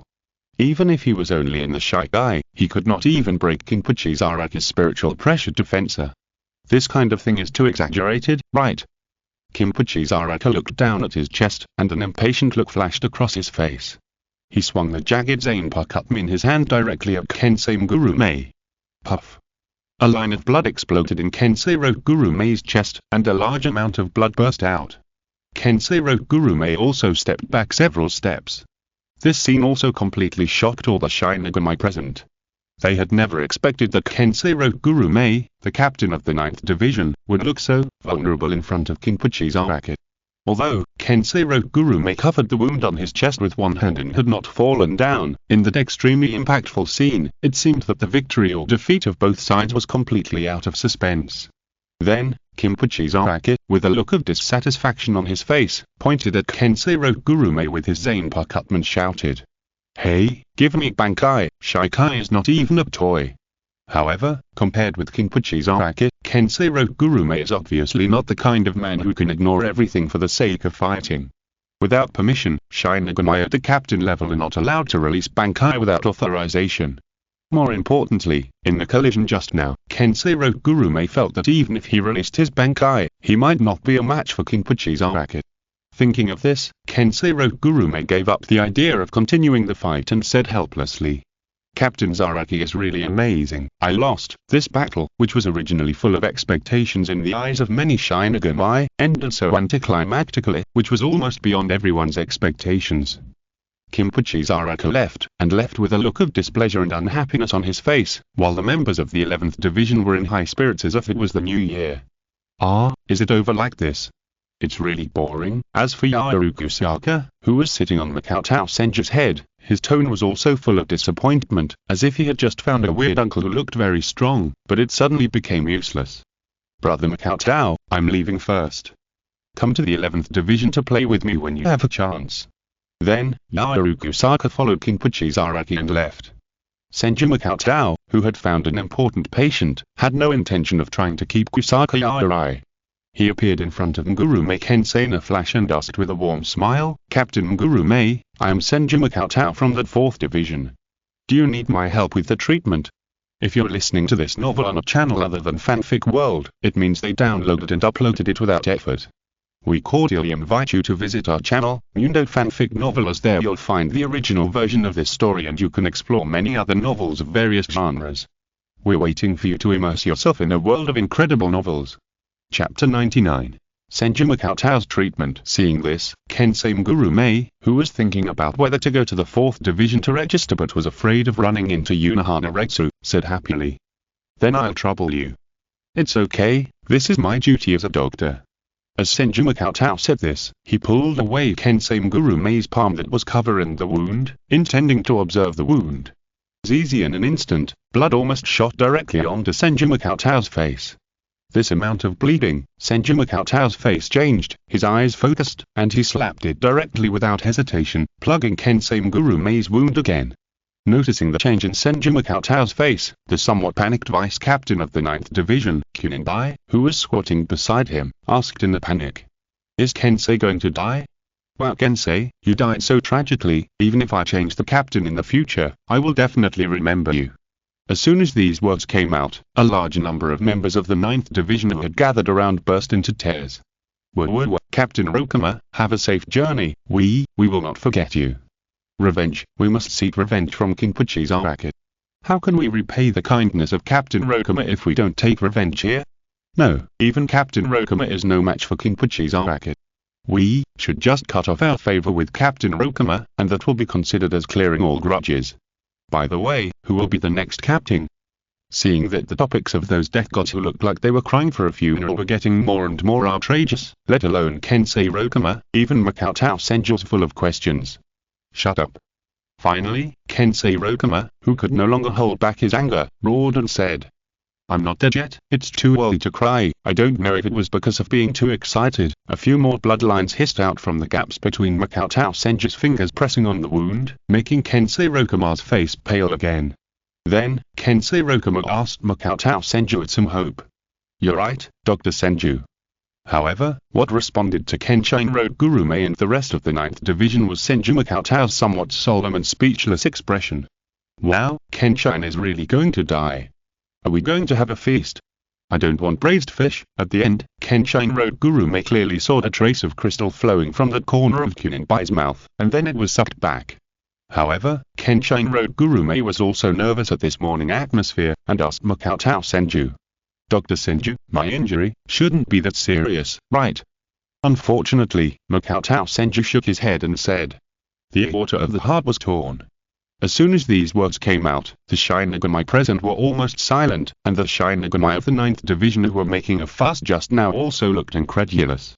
They didn't know that Kenshin Ngurume's injury was really that serious, and the noisy appearance just now was completely a joke with their beloved Captain Kenshin Ngurume.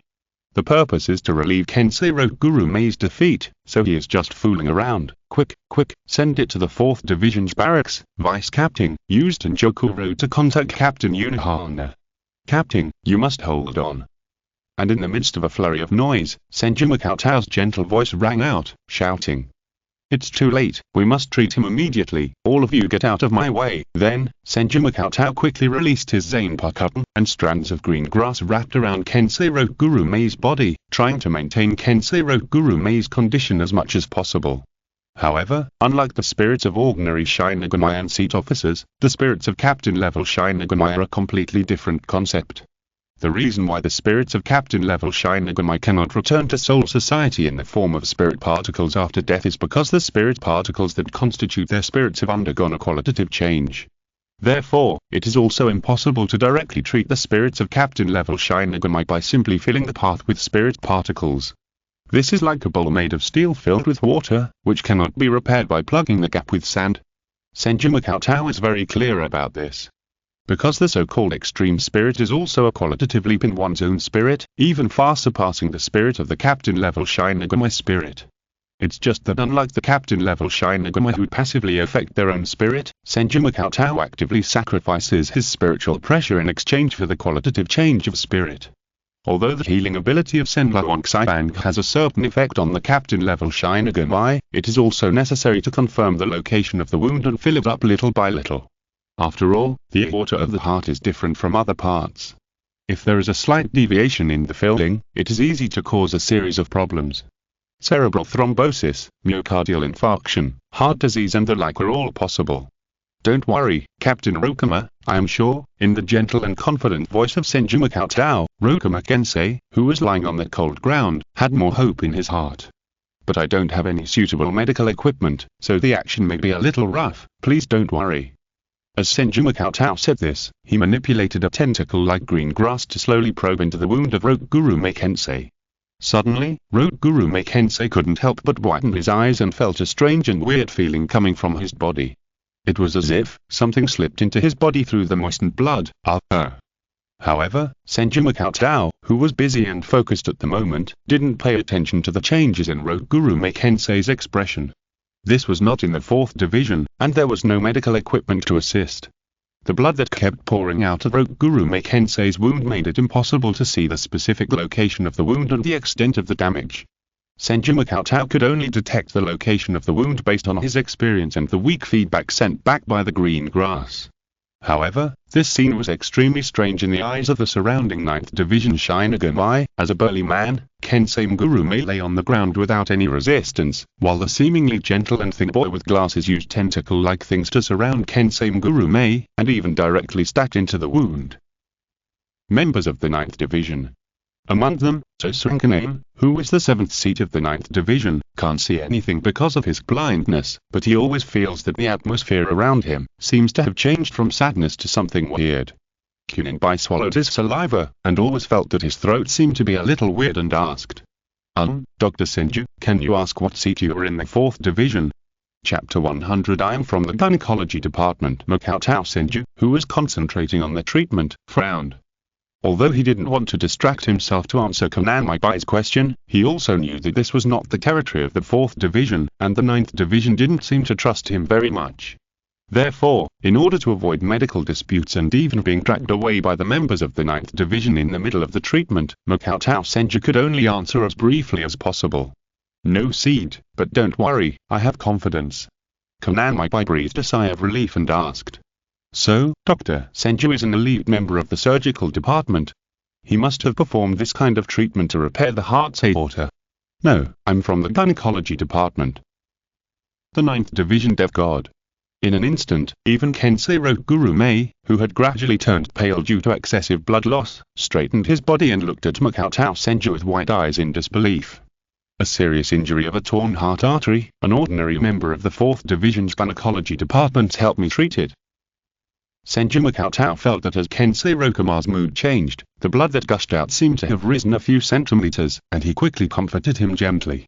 Relax, no, Kensei Rokuma grabbed Senju Makoto's wrist and was about to ask for someone else to rescue him when he felt dizzy and a lot of after images of Senju Makoto appeared in front of him. Because there was no anesthetic, Kensei Rokuma moved around a few times, causing the tentacle-like green grass that Senju Makoto had inserted into Kensei Rokuma's body to miss the wound again. This made Senju Makoto a little anxious. While controlling the green grass's movements gradually became rough, he tried to comfort him and said, Don't be nervous, relax, Captain Rokuma, it's normal to feel a little dizzy. Keep breathing deeply, please trust the doctor. The 9th Squad Shinigami who witnessed the whole process were almost scared to tears by Senju Makoto's weird treatment, and said in a panic. Dr. Senju, why don't you just forget it and stop trying to save him? How can we stop trying to save him? Do you know how important Captain Rokuma Kensei is to me? No, to the entire Seireitei? We can never give up if we can still save him. Senju Makoto said this firmly, showing his moral integrity and bottom line as a dedicated doctor.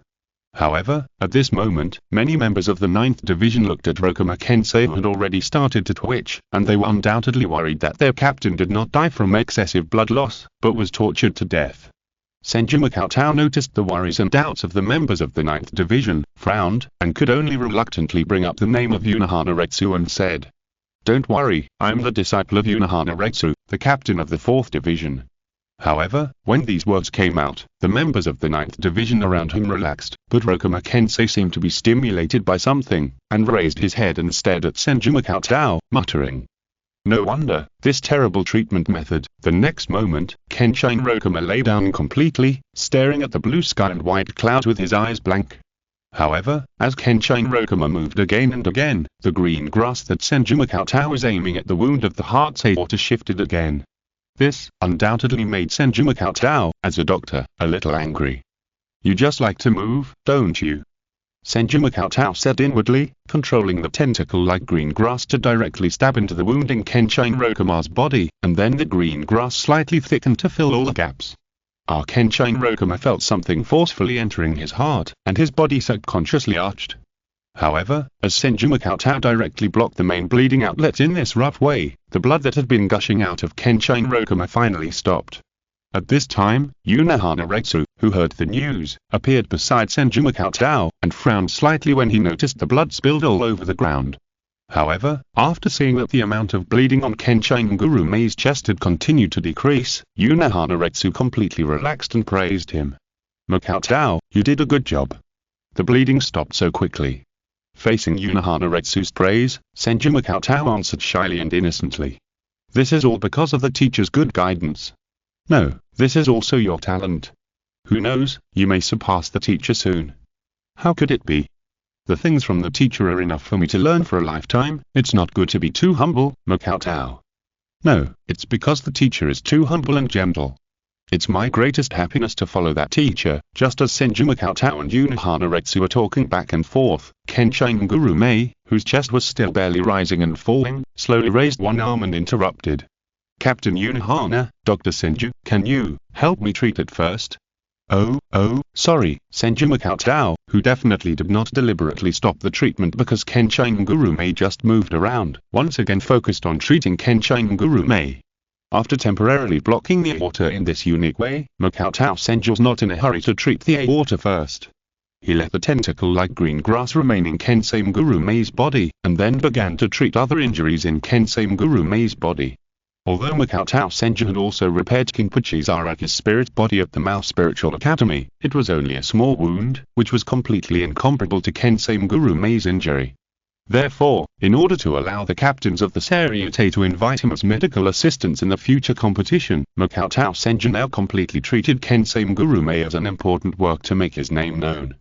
Soon, under Senju's treatment, Kenshin Gurume looked almost intact except for a tentacle-like green grass inserted in his chest. With Unohana by his side, Senju was not worried that others would disturb him, and began to concentrate on treating Kenshin Gurume's aorta through the power of Senro. For the rest of the injuries, even if the aorta of the spirit particles filled by Senro was slightly wrong, at most they would leave some ugly scars or bumps. But, the aorta of the heart is completely different. Therefore, Senju Cheng was very serious, and even spent longer time than treating other injuries combined, before completing the final treatment. Puff as the tentacle-like green grass was pulled out, it made a somewhat weird sound, and after repairing the small wound left behind, wrote Gurume Kensei, who stayed awake and witnessed the entire treatment process to prevent any terrible things from happening without knowing it, finally fainted with relief. What Gurume Kensei didn't know was that an important seed had been left in his body by Senju Cheng. Your hybrid succubus. Click to send. End of this chapter. Thank you very much for reaching the end. Don't forget to like. Looking for more exclusive content and immediate access? Subscribe to our Patreon. Remember, every like, subscription, or donation encourages us to continue. Thanks to everyone. See you in the next video.